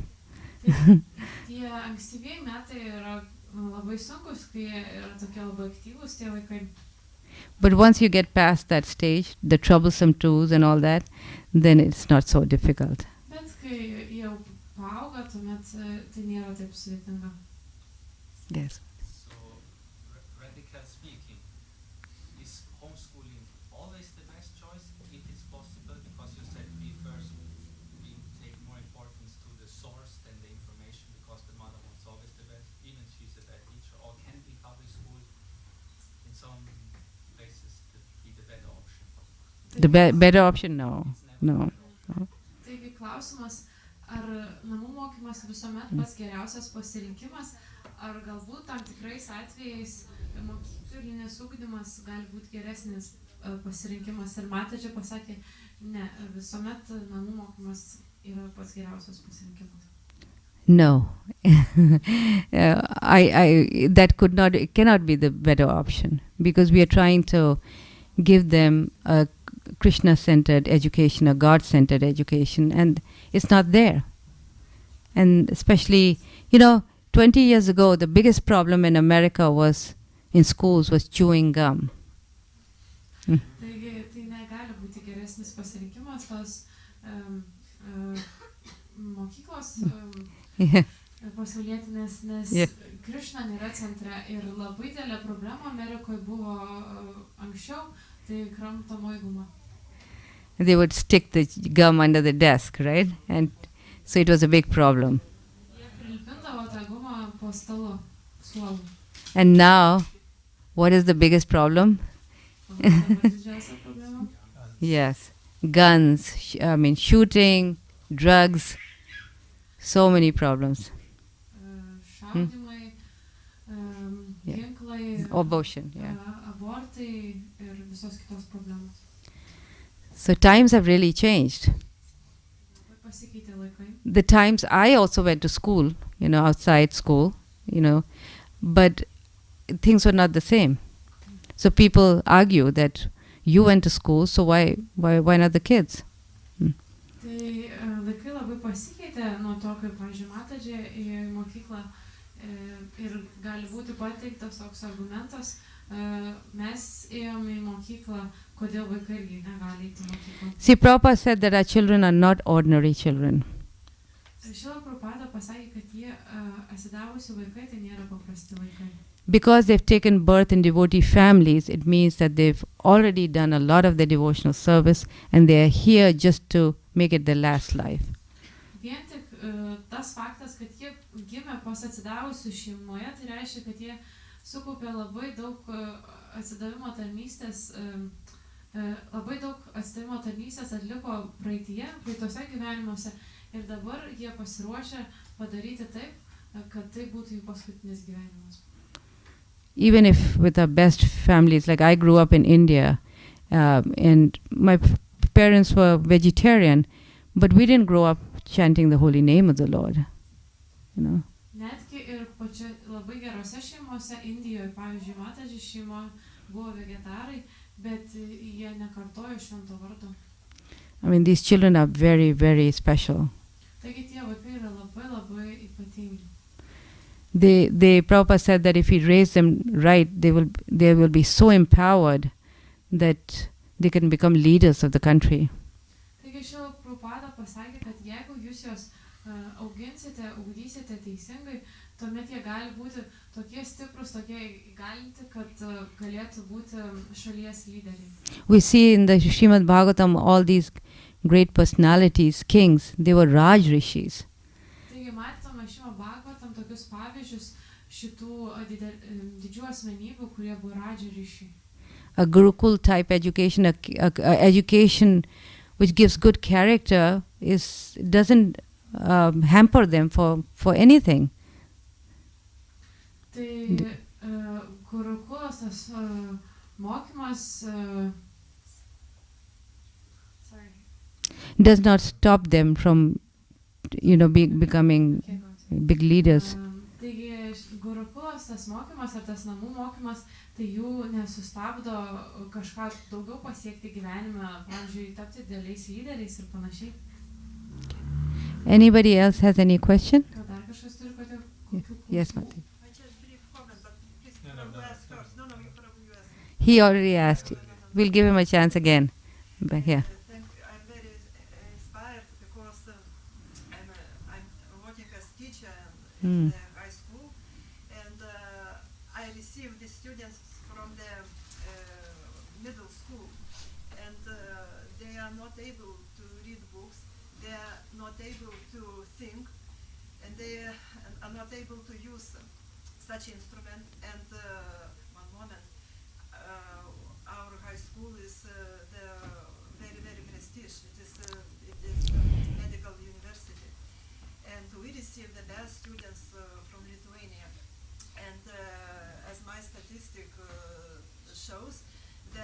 only one person per 300 of the students can think. Another are empty because in the school they are like school is making like zombie. We have a lot of zombies. This machine, just stupid machine. And Yeah. And I'm performing training of their mind, but unfortunately, I'll translate now. Okay. Laimė ar nelaimė, aš dirbu prestižiniai aukštoj mokykloj ir galiu paliudyti, kad dirbu su studentais, kurie ateina iš povidurinės mokyklos ir galiu pasakyti tikrai, kad jie neskaito knygų, nesugeba mąstyti, negali dirbti kūrybiškai ir jie niekaip nemoka naudotis instrumentais, bele kokiais. Ir matai, čia labai įkvepia ir aš tikrai galiu pritart, kad bet koks mokslas nuo namų ribų, tai rezultatų gerų tikrai neatneša. Prašau, jeigu kažką tai įžeidžiau. Yes, very, very wonderful realization. I like that because it's true. Yeah, it's very true. Because it's destroying even social skills among children, right? Like they cannot communicate in a community, they can't have relationships in a proper way. Yeah. Tai toksai auklėjimas iš tikrųjų net ir socialinius įgūdžius žlugdo ir jie negali kartu su kitais bendrauti tinkamai. Yeah, social media is taking the place of real community relationships. Taigi vietoj tikrų bendruomenės santykių vietoje dabar yra socialinės medijos. Yeah. Ir masinis mokymas. It is teaching of the mass. How to say. It is not teaching tete-a-tete, face-to-face, but it's teaching. I'm teaching I have an auditorium 100 of the students. What can I teach them? Tai sako toks... No results. It doesn't bear any result with teaching. Sako toks mokymas, kai vienas mokytojas labai daug mokinių moko, tai pavyzdžiui, vienas dėstytojas 100 studentų, tai ką gali išmokyti, kai tiek tokia didelė auditorija? It's everywhere. The problems are everywhere. The same problems in America also. Taigi tos pačios problemos yra visur, tiek Amerikoje, tiek čia. So the question is, what are we going to do about this? Taigi klausimas tuomet kyla, ką mes turėtume su tuo daryti. It's important. It's urgent. Tai yra labai svarbu ir skubu. I tell everyone, if you even have a little bit of tendency or desire, just do it and do it for a few years. If it doesn't work out, go back to schooling. At least in America they allow that, yeah. Ir matė, čia tokį patarimą duoda, kad jeigu kažkas turi bent kažkokią tokią tendenciją užsimti namų mokymo ar tokį troškimą, tai skatina tiesiog pabandyti, kad ir kelius metus, o jeigu nepavyks, tai visuomet galima grįžti atgal. Otherwise, we try to do our best. And tomorrow's seminar will speak about that also. Kitu atveju tiesiog stengiamės daryti geriausia, ką galima su tokiom aplinkybėm. Prabhu, you had a question and you also had a question? Yeah, over there. Yeah. Thank you for your wonderful lecture. Yeah. It was very inspiring to hear for me. I'm a new devotee, only a few years in ISKCON, and I'm very glad to listen to such a lecture. How to teach children is very needed. I hear it for the first time, such topic, and I'm very glad that at my home I have all this topic, all these subjects, only upside down. And my question is, where to start? Everything seems fascinating. I want to change everything.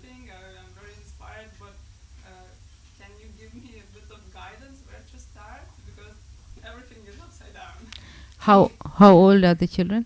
Yeah. Oh, sorry. 4, 11 and 13. Oh. Mm. Taigi klausimas buvo, iš pradžių Mataji padėkojo už paskaitą, nedažnai tokie seminarai čia yra rengiami, ji pirmą kartą girdėjo tokį ir ji sako, kad jos namuose šitie principai, galima sakyti, viskas taip atvirkščiai. Ir kaip tai pritaikyti, nuo ko pradėti? Well, Prabhupada said that we should do, the children do what the elders are doing. So we have a program. Prabhupada gave us a process that we as adults should follow. So the children follow the same thing. Begin the day with the morning program, all different things, Guru Astika and Nishinga prayers, Tulsi Puja, all that. And then the reading of scriptures, some breakfast in between. Children need to be satisfied, right? So breakfast and then Bhagavatam, scriptures, Prabhupada's books. Then, we, depending on the age, but if they're going to school, right? So they have to go to school. So then they come home and then spend certain amount of time doing different things, like maybe together. If morning is difficult, then evening artik or something, where the family can come together and chant. Some reading is nice. Sometimes we get so, like children, they want to do so many other things, right? They want to do things, fun things on the internet or whatever. We really have to be strict. Prabhupada gave a formula, depending on the age of the child, accordingly we become strict, So, we don't just allow them to just do whatever they want to do. That's another thing, that we need to have a certain amount of discipline. Mm-hmm. Taigi Šrila Prabhupada davė tokį formulę, kad pirmiausia viskas prasideda nuo suaugusiųjų. Suaugusiai patys turi sekti šitais principais, keltis rytinės programas atlikti ir tuomet vaikai seks to pavyzdžių. Tai su vaikais galima irgi atlikti tą rytinę programą, rytinės maldos, Nishinga prayers, maldos, Tulsi Puja, Arati.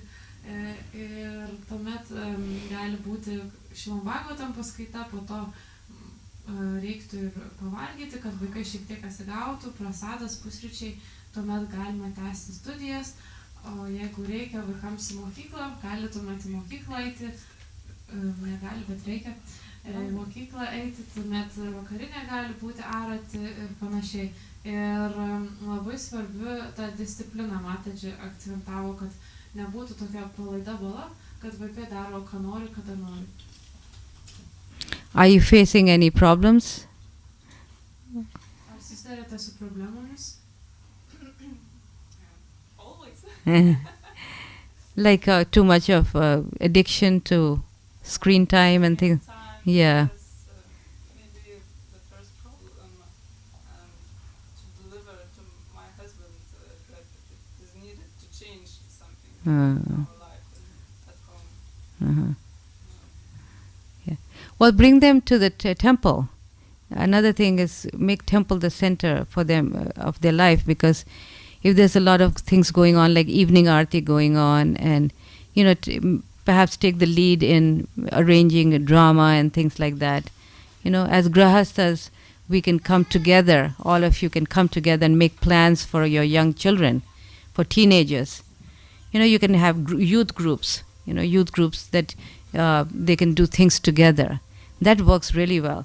So in other words, if they have friendship among the devotees, sorry. Tai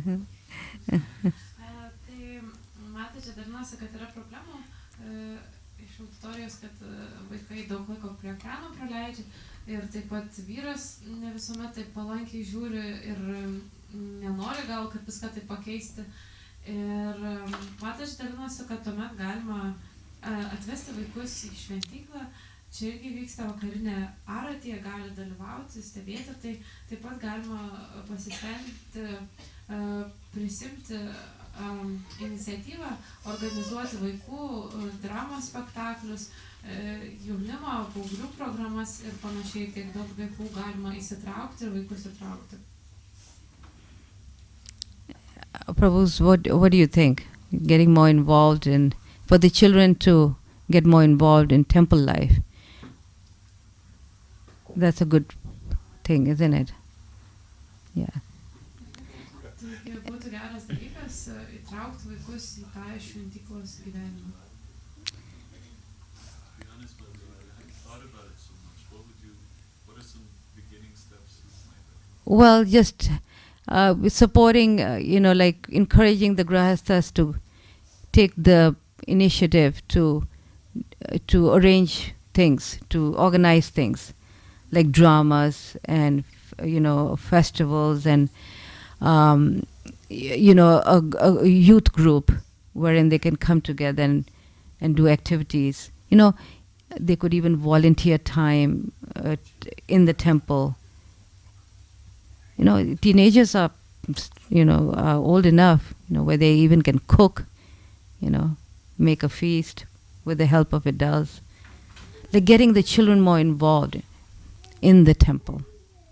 Tai galima juos įtraukti įvairiais būdais, gali organizuoti festivalius, vaidinimus, taip pat netgi gali ir padėti pagaminti kažkokį šventinį feastą su suaugusių pagalba, gali būti jaunimo programos ir panašiai.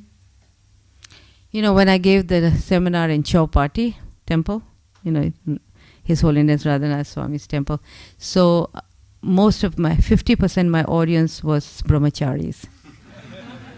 Kai Mataji skaitė šitą seminarą Čiaupačio šventykloje, Radhanatha Maharadžo globojimui, tai 50 auditorijos sudarė brahmachariai. Not because they were planning to get married, it's because they were very deeply involved in preaching to the families. Ne dėl to, kad jie norėjo tuoktis, bet dėl to, kad jie labai įsitraukė į tą pamokslavimą šeimoms. Because I myself was surprised why they were there, Nes pati Mataji nustebo, ką jie čia veikia. But they later told us that the reason why they were there is because they were concerned about the children in families. Bet vėliau jie pasakė, kad jie buvo tenais dėl to, kad jie buvo susirūpinę grihastų vaikais. The parents were very fired up and they were coming to do service, but the children were falling away. Taigi tėvai buvo labai įsikvėpę ir ateidavo atlikti tarnystę entuziastingai, o vaikai kažkur kitur nukrypdavo. They didn't want to come to the temple. They thought that is my parents' life. My life is here. Jie nenorėdavo eiti į šventyklą, sakydavo, kad čia yra mano tėvų gyvenimas, o mano gyvenimas yra kitur. And they were very concerned that they were losing the children of this movement. Ir jie buvo labai susirūpinę, kad mes prarandame šio judėjimo vaikus. Our children are the future of this movement. Ir vaikai yra šio judėjimo ateitis. So, and actually the sannyasis and brahmacharis, they make actually very good temple presidents. Ir iš tikrųjų brahmachariai ir sannyasiai gali būti ir labai geri šventyklų prezidentai. Because they are quite detached, So, but they are also in a very great position to help, Jie tokie gan atsirišę, atsižadėję, bet taip pat jie tokia pozicijoje, kad gali padėti. So, because otherwise what happens, we start losing our children if as a temple we don't help, organize things like that. Nes tuomet mes prarandame tos vaikus, jeigu šventykla nepadeda organizuoti tokių dalykų. Because it is here that they find all their social outlets. Nes see? čia jie gauna ir randa visas socialinės išraiškas, kur gali pasireikšti. They find friendship, they find, ways to vent out their passion. Nes jie gauna čia, randa draugystę ir taip Yeah. būdų išreikšti savo tokią aistrą. Like Prabhu was saying, playing midanga, and especially in dramas, they get to express themselves. Taip, pavyzdžiui, grojant mirdangą ir taip pat ir vaidinimuose, spektakliuose jie gauna galimybę save išreikšti. in Boise, we had young boys, they were Americans, and you could see when they acted out in drama, they could really, work out their passion. They were such nice devotee kids. Yeah. Ir daug jaunų vaikinų, berniukų, kurie tose spektakliuose galėjo labai išreikšti tą savo emocijas, taip aistringai, nircingai vaidinant. For me, temple was the biggest resource in my homeschooling. Taigi mataji šventykla buvo didžiausias šaltinis jos tam namų mokyme. I don't think I would have made it had I not had the temple and the temple activities for them. Ir ji galvoja, kad vis dėlto nebūtų jai pavykę namuose mokyti, jeigu ne šventyklos veikla ir gyvenimas. And of course, the parents come together to help and do that work. Ir žinoma, taip pat tėvai ateina ir padeda kartu susijungia taip tas veiklas atlikti. Okay. Yes, Prabhu. What do you think about sports, especially when I see young, full of youth brahmacharis, kids, especially age of 7, 8, 9, they need a lot of physical activity, so they have to go out, like, I don't know, swimming, football, skateboarding. If they do this with devotees, it can be a key to keep them in Krishna consciousness. Yeah. Taigi klausimas Prabhu klausia kaip apie sportą ir kitą tokią aktyvią veiklą, nes vaikams labai jos reikia, kai jie turi daug tos energijos, tų jėgų ir vystosi, tai kaip dėl to. What you're asking is the substitute for that, how in Krishna consciousness? How important, think about that they do sports also to Okay. and maybe with the brahmacharis they can go with the boys, like do something exciting, adventure, Yes. camping, whatever. Tai kaip svarbu yra tie sportai, kad, sako, pat ir net ir brahmachariai ten su berniukais gali kažką užsiimti aktyvią veiklą. Well, if that's one option, but also engaging them in doing different things at the temple, like having a weekly cleaning day. Tai yra toks pasirinkimas, bet taip pat pateikia ir kitą pasirinkimą, kad galima tarnystės, tarkim, atlikti šventykloje tokias labiau fizinės, pavyzdžiui, talka ir švara ir palaikyti švarą, tvarkytis. In Gainesville, Florida, they have a amazing prasadam distribution for students at the college there. Gainesville, Floridoje, jie turi tokią nuostabią prasado dalinimo programą koledže. So once a week they engage all these young people in cleaning the kitchen because they cook for thousands. Kartą per savaitę visus jaunus žmonės įtraukia į virtuvės valymo tarnystę, nes jie gamina apie 1000 žmonių prasadom. So that's another way is to engage them in physical activity in the temple. That's another way. Dar yra toksai būdas juos įtraukti į fizinę veiklą šventykloje, šventyklos ribose. And besides that, sports is always good, Definitely, if there's time and and depending on the situation at the temple, making friendship with these young people is very good. A comradeship with them, where they feel, the temple people are my friends, so they can relate, right? Tai sportas irgi yra gerai ir labai svarbu, kad būtų draugiški santykiai ir su šventyklos gyventojais. Again, the question of good role models, in their life. That's what they need, is good role models. That's the whole point. Taigi, vėlgi tas klausimas tų gerų pavyzdžių, gerų idealų, kurių reikia mūsų ir tų vaikų gyvenimuose.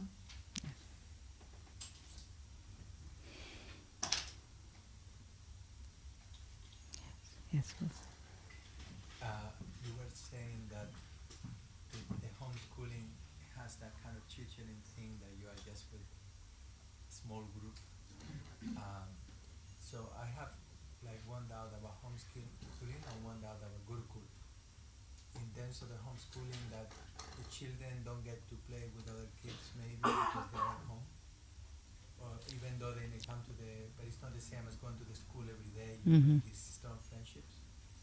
And on the other hand, going to the Gurukul, it has the downside sometimes that they Mhm. don't get the emotional affection that they will get at home. So, I never sure which one takes precedence, so it's a tough decision to make. Mhm. Yeah. Taigi, prabu turiu tokius du pastebėjimus, du tokius trūkumus mato, tai vieną trūkumą namų mokymo, o kitą trūkumą gurukulos ir tuomet toks sunkus pasirinkimas kyla. Tai namų mokyme jie negauna to bendravimo su daug vaikų, nesutinka, nes pagrindė viskas namuose, tokia mažoji grupeliai, galbūt to bendravimo trūksta su bendramžiais, o gurukuloj negauna tokio asmeninio šilto ryšio, šiltos kalbos, kokį gautų iš mamos, iš tėvų namuose. So I also, at a certain point, I thought about Gurukula, and I even took them all the way to India, but then I brought them back because it didn't work out for me. Taigi vienu momentu mataji irgi svarstė apie Gurukulą ir netgi jos nusivežė į Indiją, bet paskui parsivežė atgal, nes jos atveju tai nelabai suveikė. And besides, I just needed them at home. Tai You know. reikėjo jų namie. So it's not, you don't, Gurukula, that's why I said if Gurukula is not an option, then there's other ways to, I live in Mayapur, so Oh. it's an option. oh, But I'm not sure if it's the best option. yeah, yeah. No, you can raise them yourself. It depends on what you're looking for your children, yeah. Tai klausė toks, kad galbūt ne visuomet Gurukula yra prieinamas pasirinkimas, kadangi prabu gyvena Maipūre, tai Gurukula gali leisti, tai dėl to tokį klausimą klausia. And the other part of your question was that, regarding their social outlet, when they, well, like I spoke earlier, this concept of, a school with 50, 40 children is a new concept. It's giving too much overemphasis on, with the exclusion of a good adult association, you see. Taigi apie kitą tą momentą, kurį prabu minėjo, apie tą socialinės išraiškos momentą, kad tai mataji vėlgi primins, kad tas mokyklų mokymas, kuomet yra labai daug vaikų klasėje, yra gan naujas modelis ir iš tikrųjų tai nėra tiek svarbu. Pagrinde yra labai svarbu tas geras bendravimas su suaugusiais. So, because we've been trained to think like that, that we are thinking that unless they are with other kids their age, 8 hours a day, how can they be wholesome kids? Nes mes gal taip sąlygoti esam, taip mums išmokino, kad galvom, kad nebent jeigu jie yra 8 valandas per dieną mokykloje su kitais vaikais savo amžiui, kaip kitu atveju jie gali būti pilnaverčiai asmenys užaugti. So, like I said, the social outlet can work, due to temple resources and other children in the community, within the devotee community, Sunday program. There's plenty of social outlet. Taigi tą socialinę išraišką galima ir šventyklos ribose rasti. Pavyzdžiui, sekmadieninė programa ir panašiai. Prabhupada said that if you just put them all day with other kids their age, what are they going to learn? It's like fools learning from fools. That's what he said. Prabhupada sakė, kad ką iš tikrųjų tie vaikai išmoks, jeigu jie su savo bendramžiais visą dieną leis laiką. Tai kaip tokie neišmanėliai, kurie iš kitų neišmanėlių mokosi. When my kids went to college, they were a bit younger than the normal crowd. And because the Bhagavatam gave them so much of emotional maturity that they had no problem relating with kids 6 or 8 years older than them. Taigi, Matažės sūnus, kai jie ėjo į koledžą labai ankstyvam amžiuje, jie neturėjo jokių problemų bendrauti ir rasti bendrą kalbą su savo bendramžiais, nes Šimo Bhagavatam jiems suteikia labai daug dvasinio brandumo ir emocinio. Sometimes you hear kids, really brilliant children, from Vietnam or some, they're whiz, math whiz, and little kids going to college, really like 8-year-olds. But that's a different kind of intelligence. It's not the emotional maturity. They're still very immature emotionally, But when you raise them as devotees and studying Srimad Bhagavatam, it's a different kind of maturity. Just like Prahlad, so he heard everything in the womb, right? Like that. Taigi galima tokių atvejų pastebėti, pavyzdžiui, Vietname ar kitose šalyse būna tokių kindų vaikų, kurie labai gerai jiems sekasi moksluose ir jie gali irgi eiti ankstyvam amžiui į koledžą, bet tai yra kitoks tas protas, kitoks tas intelektas, palyginant su bhaktų vaikais, kurie turi tą emocinį brandumą, kurį gauna Šimo Bhagavatam. Tai panašiai kaip ir Prahlada Maharaja, kuris gavo apmokymus motinos pilve. Because Prabhupada said, from the Bhagavatam you can learn every psychological situation in the world. Nes šio Prabhupada pasakė, kad iš Šimo Bhagavatam jūs išmoksite bet kokią situaciją, kuri susijusi su psichologija, kuri tai gali būti visame pasaulyje. What I would venture to say, children going to public schools, they are very poor in social skills.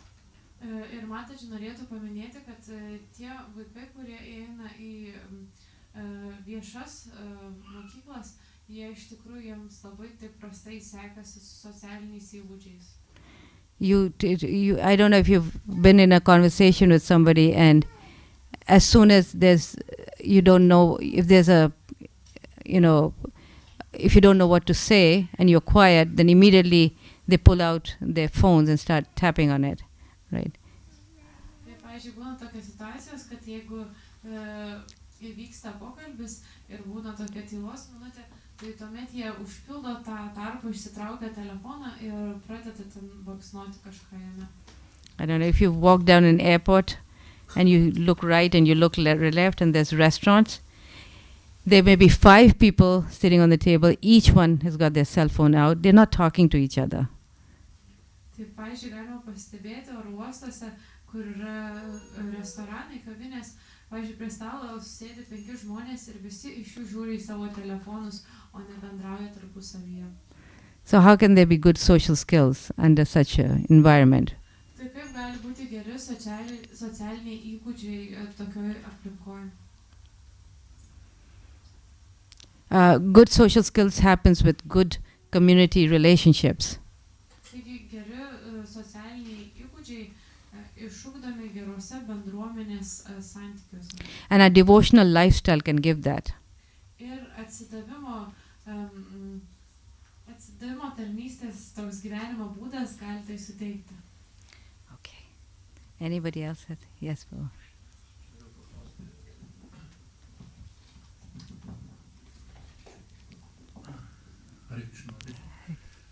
Aš norėjau paklausti tokio klausimo, kaip ta rekomendacija labai gera, kad organizuoti vaikams tas namų mokyklas, tačiau kaip tai suderinama su teisinė baze, nes reiškia pas mus, jeigu yra privati mokykla, tai jinai turi atitikti mokymo, nustatytas valstybės mokymo programas ir panašiai. Ir jeigu tai reiškia ignoruojama, tai galima susidurti su vaikų teisių apsauga ir netgi iki vaikų atėmimo gali ateiti. Tai man įdomu, kaip jinai įsivaizduoja, kaip tai Amerikoje sprendžiami tie klausimai.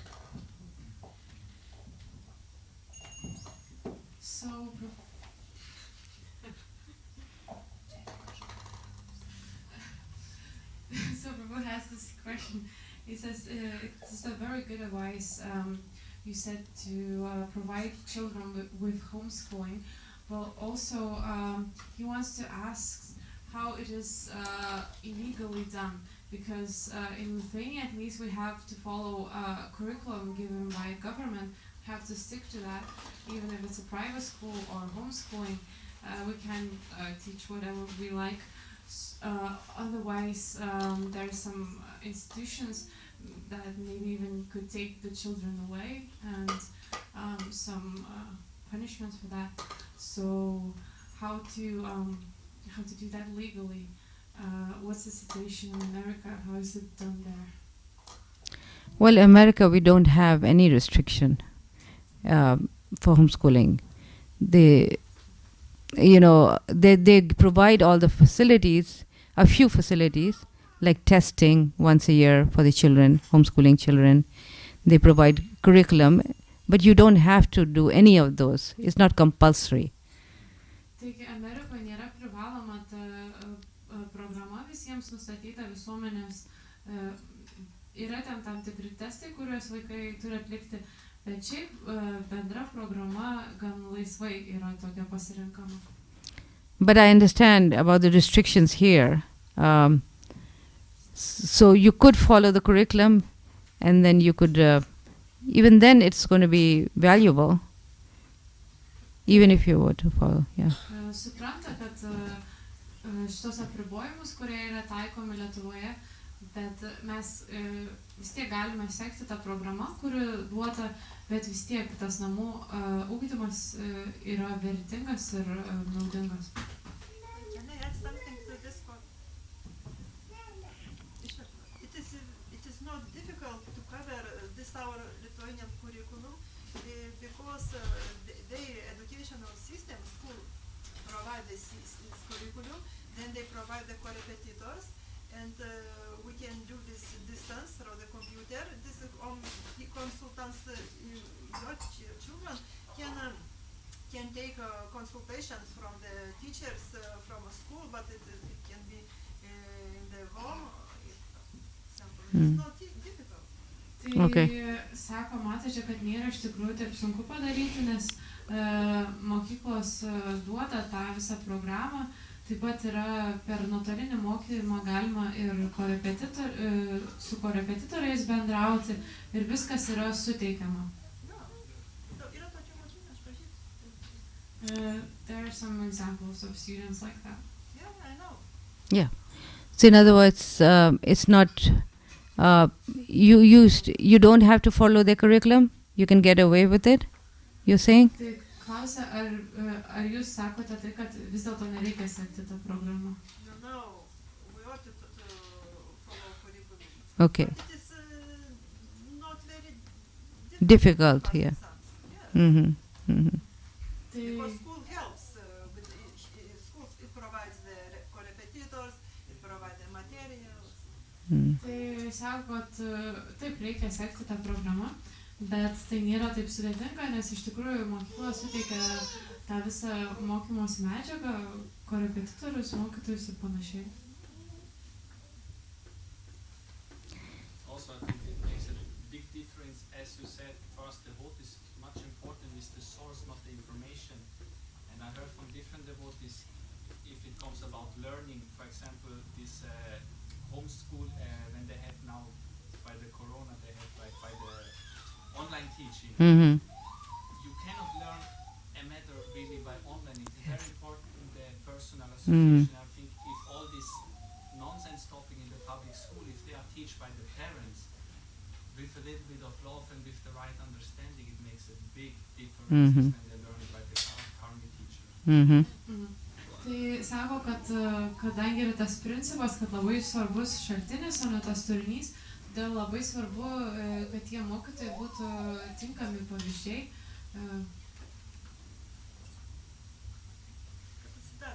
Kad atsidavę mokintojai, o ne kariniai mokytojai. Yeah, Prabhupada said that you cannot be a teacher if you smoke and drink. Tai Prabhupada pasakė, kad jūs negalite būti mokytojas ir mokytoja, jeigu jūs rūkote ir geriate alkoholį. Yeah. He said the big sign of Kali Yuga was how, the intelligent community, the intelligent, the brahmanas, they are misusing their intelligence in this way. Yra toks Kali Jugos simptomas, kaip brahmanai tą savo intelektą netinkamai panaudojam. Yeah, by going into things which is non-brahminical, Užsiimdami dalykais, kurie nėra brahmaniški. Yeah. So example has a very big effect. Just like we talked about the role models, so if the person teaching the child doesn't have good moral, doesn't do devotional service, then that character rubs on the children. You cannot expect them to, to have good quality, good character. In other words, of course, our children, we try to, brainwash. Mokytojas, kuris moko vaikus, yra labai svarbu, ir jeigu jis nėra atsidavęs, neužsima atsidavimo tarnystę, neturi tokio pavyzdžio, tuomet ir vaikams tai persiduoda. Very difficult. Labai sudėtinga.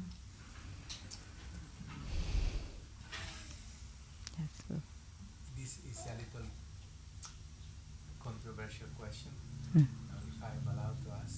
Oh, yeah. Sure. It's a bit playing the devil's advocate. I'm not saying that this is... Oh, that's fine. Yeah. I do that a lot with my kids. Okay. So I recently attended a summit online on parenting. There were all these leaders, karmic, no devotees. And I learned so much, It was so interesting, and I was thinking, gosh, if the devotees will know these things, we will doing so much better. And how in our Gurukul system, it's just like a complete disaster, Mm-hmm. really, So when I hear the conversation, like, the karmic schools and the devotees, I think it boils down more to the person. Even if the person is a karmic, but he has some values, That's the devil's advocate. I'm not sure this is right or wrong, but that's how I see it, Yeah, yeah. So much about empathy, understanding the children's emotion, holding the emotions when they're great. And the bodies are not generally trained to do these things. That's my observation. You mean Gurukula solely? Gurukuls and in general, it's like, the body, get on with it, this kind of attitude. Yeah. It's not really good with children. Mm. I have a daughter now, she's like a handful, Yes. So, Taigi, toksai klausimas, kad galbūt ne visuomet pastebėjimas tokia gan kontroversiali tema, bet prabūt tokį seminarą klausė online materialistų rengiamą apie vaikų auklėjimą ir pagalvojau, koks seminaras, kad ir atsidavęs, žinotų visus šitus dalykus. Ir gali būti taip, kad ir nevaktai turi labai geras savybės, turi tą empatiją, moka elgtis su vaikais, tinkamai juos auklėti, o atsidavę kuriais atvejais nemoka viso šito ir gali netinkamai elgtis su vaikais ir kas jiems nėra naudinga. Very, very good points. Very valid points you're raising. Because it's true, it depends on the person, and how we present Krishna consciousness to our children is very, very important. Taip pat dar Prabhu minėjo, kad labai svarbu būtent ta asmenybė, kokius įgūdžius turi, kokias savybės, ir mataji sako taip, labai geras momentas apie tą asmenybę, kad labai svarbu. So books are the basis. So it's important that fanaticism results from when we give religion without philosophy. Taigi knygos yra pagrindas ir fanatizmas kyla iš to, kuomet mes duodame religiją be filosofijos. So philosophy is very important. The shastric part is very important. Taigi filosofija yra labai svarbi, ta šastrinė dalis yra labai svarbi. So it's true that if we raise children to become close-minded and without compassion, it's a big disaster. Yeah. Taigi tiesa, jeigu vaikus auklėjam tokius neatvirų pažiūrų ir be atjautos kitiems, tai gali būti tiesiog tragedija. That's why these three principles are very important, The practical side, then the intelligence side, feeding the intelligence, and then the extracurricular, the preaching. When you are giving out that, you're acting out the compassion, sharing Krishna with others. Todėl labai svarbus visi šitie trys aspektai, tiek tas intelektinis aspektas, tiek praktinis, tiek tas, kuomet jūs duodate tą gailestingumą, tą atjautą, pavyzdžiui, pamokslaujant. So when we put the three together, then there's no chance that it's going to be, education is going to be coming out in this way. Yeah. Tai kuomet jūs visus kartu sudedate ir taikote, tuomet nėra jokių šansų, kad nepasiseks tas auklėjimas.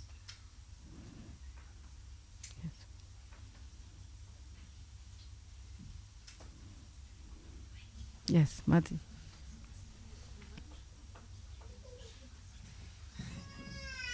I just had some thoughts about social media, like social, you said screen time. Screen time. We should limit screen time, and also that it's like, it also depends on our example, that we first limit ourselves and then, Mm-hmm. then we limit. But like nowadays, many people, they work with social media and they might spend the whole day there, like it's their job. Mm-hmm. And how can they then tell their children to not spend time in social media if they spend the whole day there? Mm-hmm. So just, You mean people who are working for Facebook and all that? Yeah. like advertisement. Well, hopefully the devotees are not working for them. The devotee parents. Yeah. Tai klausimas yra tiesiog apie tą laiką praleistą prie ekrano, kad mes turim riboti laiką, kurį vaikai praleidžia prie ekrano, bet visų pirma, tai turim riboti savo laiką praleistą prie ekrano, bet tiesiog žmonės, kurie dirba ten su reklama ir su Facebooku ir panašiai, tai kaip tada mes galim riboti vaikų laiką, jeigu patys praleidžiam daug laiko tame, nes tai tiesiog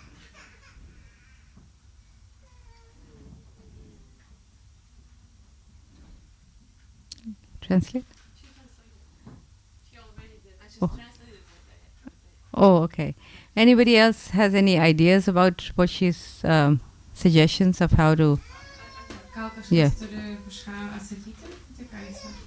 I have one more idea. Mm. You should, parents should work in the restricted area, and the children will accept this like that. Yes, my parents are working. Like I go to university, for example, for my practicals or seminars, and that it is. Just go in your office. And you can have office or arrange office in your home, or you have office in the university, and that's it. Yra toks, pavyzdžiui, vienas kuklus pasiūlymas, kad tėvai, kurie dirba su medija, vis tiek, kad dirbti, tai dirba ne prie vaikų, eina kažkokį tai savo ofisą, pavyzdžiui, tą ofisą, kabinetą, gali turėti namuose įsirengę, arba gali eiti į biurą, įstaigą ir tiesiog vaikai tada suvokia, kad tėvai dirba, bet ne čilina.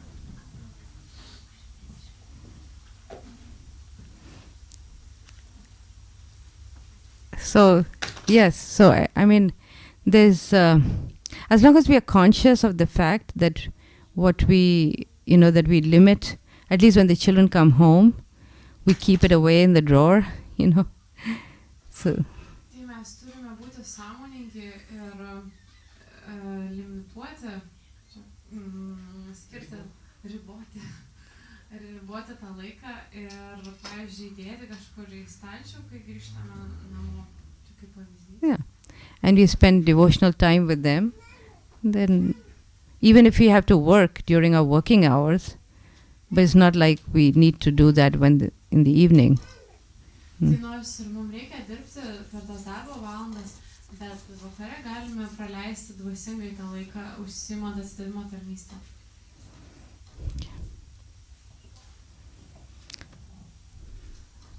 More problems.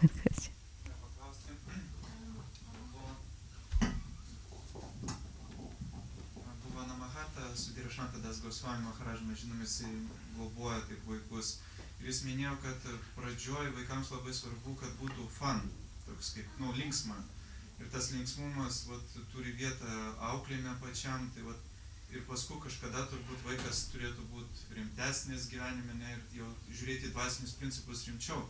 Mano klausimas būtų, kiek to fun turėtų būti pas vaiką, kiek mes turėtume duoti, ar atsižvelgus į amžių, arba kažkokius jo raidos kriterijus ten, ir kiek to griežtumo. Taisyklės, yra taisyklės ir taip, nes mes šiuolaikinėje tokio civilizacijoje tai taisyklės labai sunkiai priimamos, tai daugiau to tokio, kiek pastebiu asmeniškai, atsiprašau, ir kiek tada, kiek turėtų būti tame laisvume griežtumo ir kiek, kada ateina tas griežtumas, kada vaikas priima tą tokį griežtumą, kiek tame jau turėtų būti laisvumo, fun. Ta prasme, fun ir griežtumas ir kartu kaip jie susišaukia raidoj.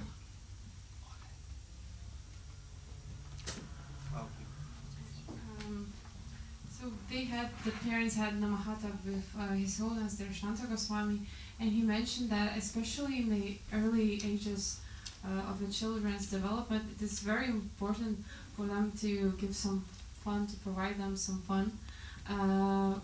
And the question is, then later on they have to have some serious in their practice.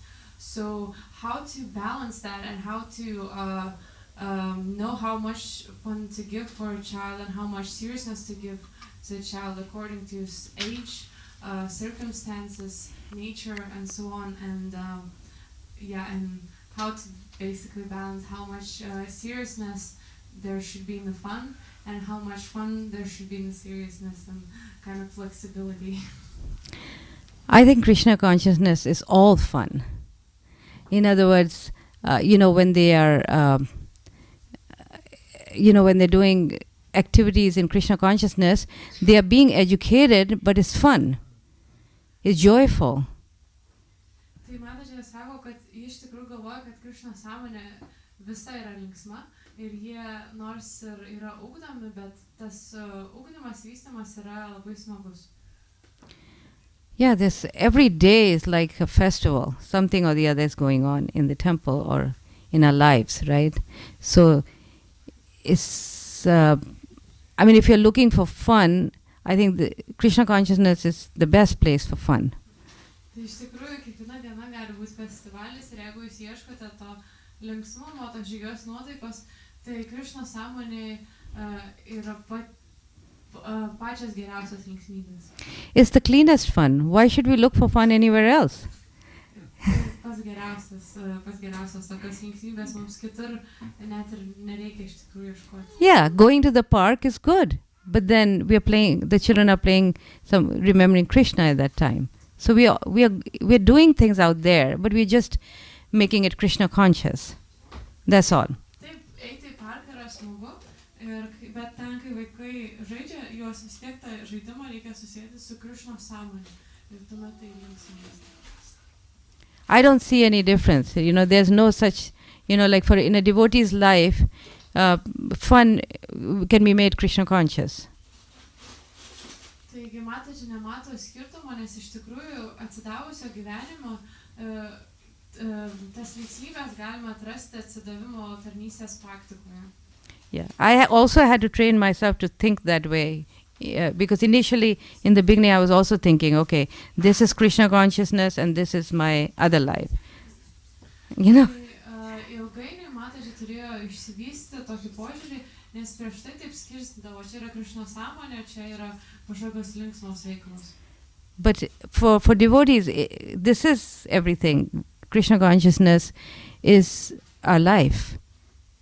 Bet atsidavusiams tai yra viskas. Krišnos sąmonė tai yra mūsų gyvenimas. And this is what Prabhupada wanted for adults and for children. Ir Šrila Prabhupada to norėjo tiek suaugusiems, tiek vaikams. Now we are trying to become so ambitious, even for our children. I know one mother, she's running around like that all day, putting her kids into different classes, even as a homeschooler. But there's everything in Krishna consciousness, within Krishna consciousness. Taigi, ir tėvai šiais laikais tokie labai ambicingi pasidaro ir vaikus nori įtraukti kuo daugiau užklasinės veiklos, būrelių tokių. Ir, pavyzdžiui, pažįsta vieną mamą, kuri vis vežioja po visas tas veiklas. Bet iš tikrųjų visą tai mes galime rasti Krišnos sąmonėje. What do you think, Prabhu? I'm in the same boat. Yeah. Yeah. So we're just trying to come back to the basics, really.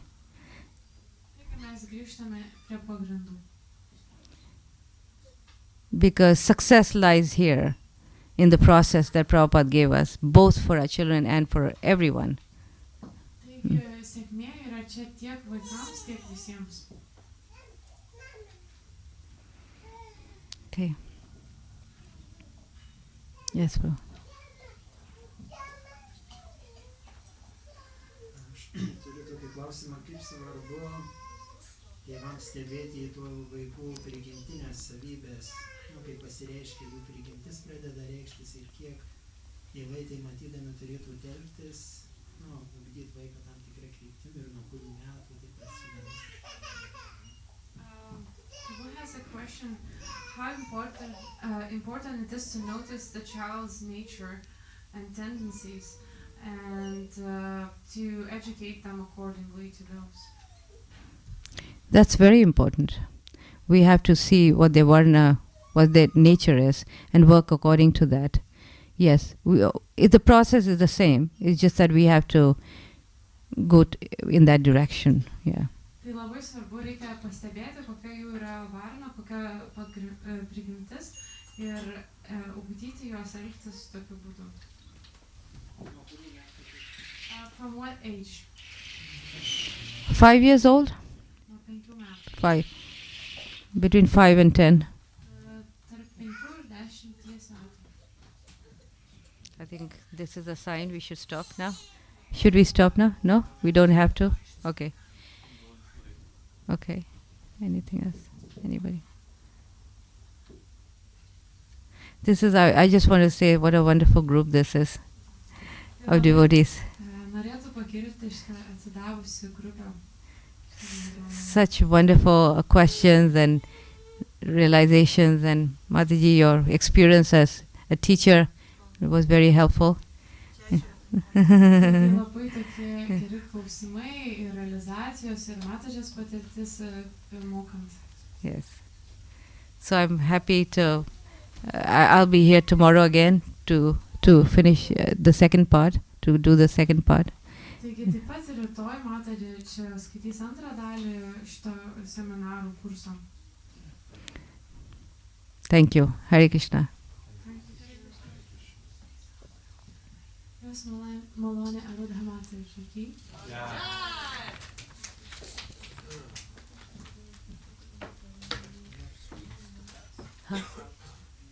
Okay, sure.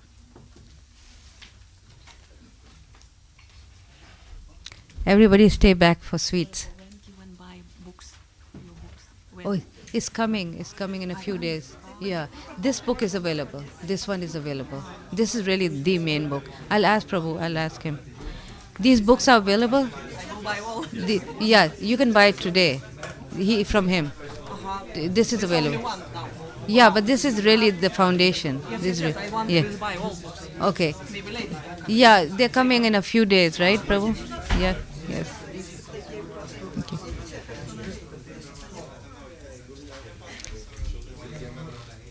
Please come.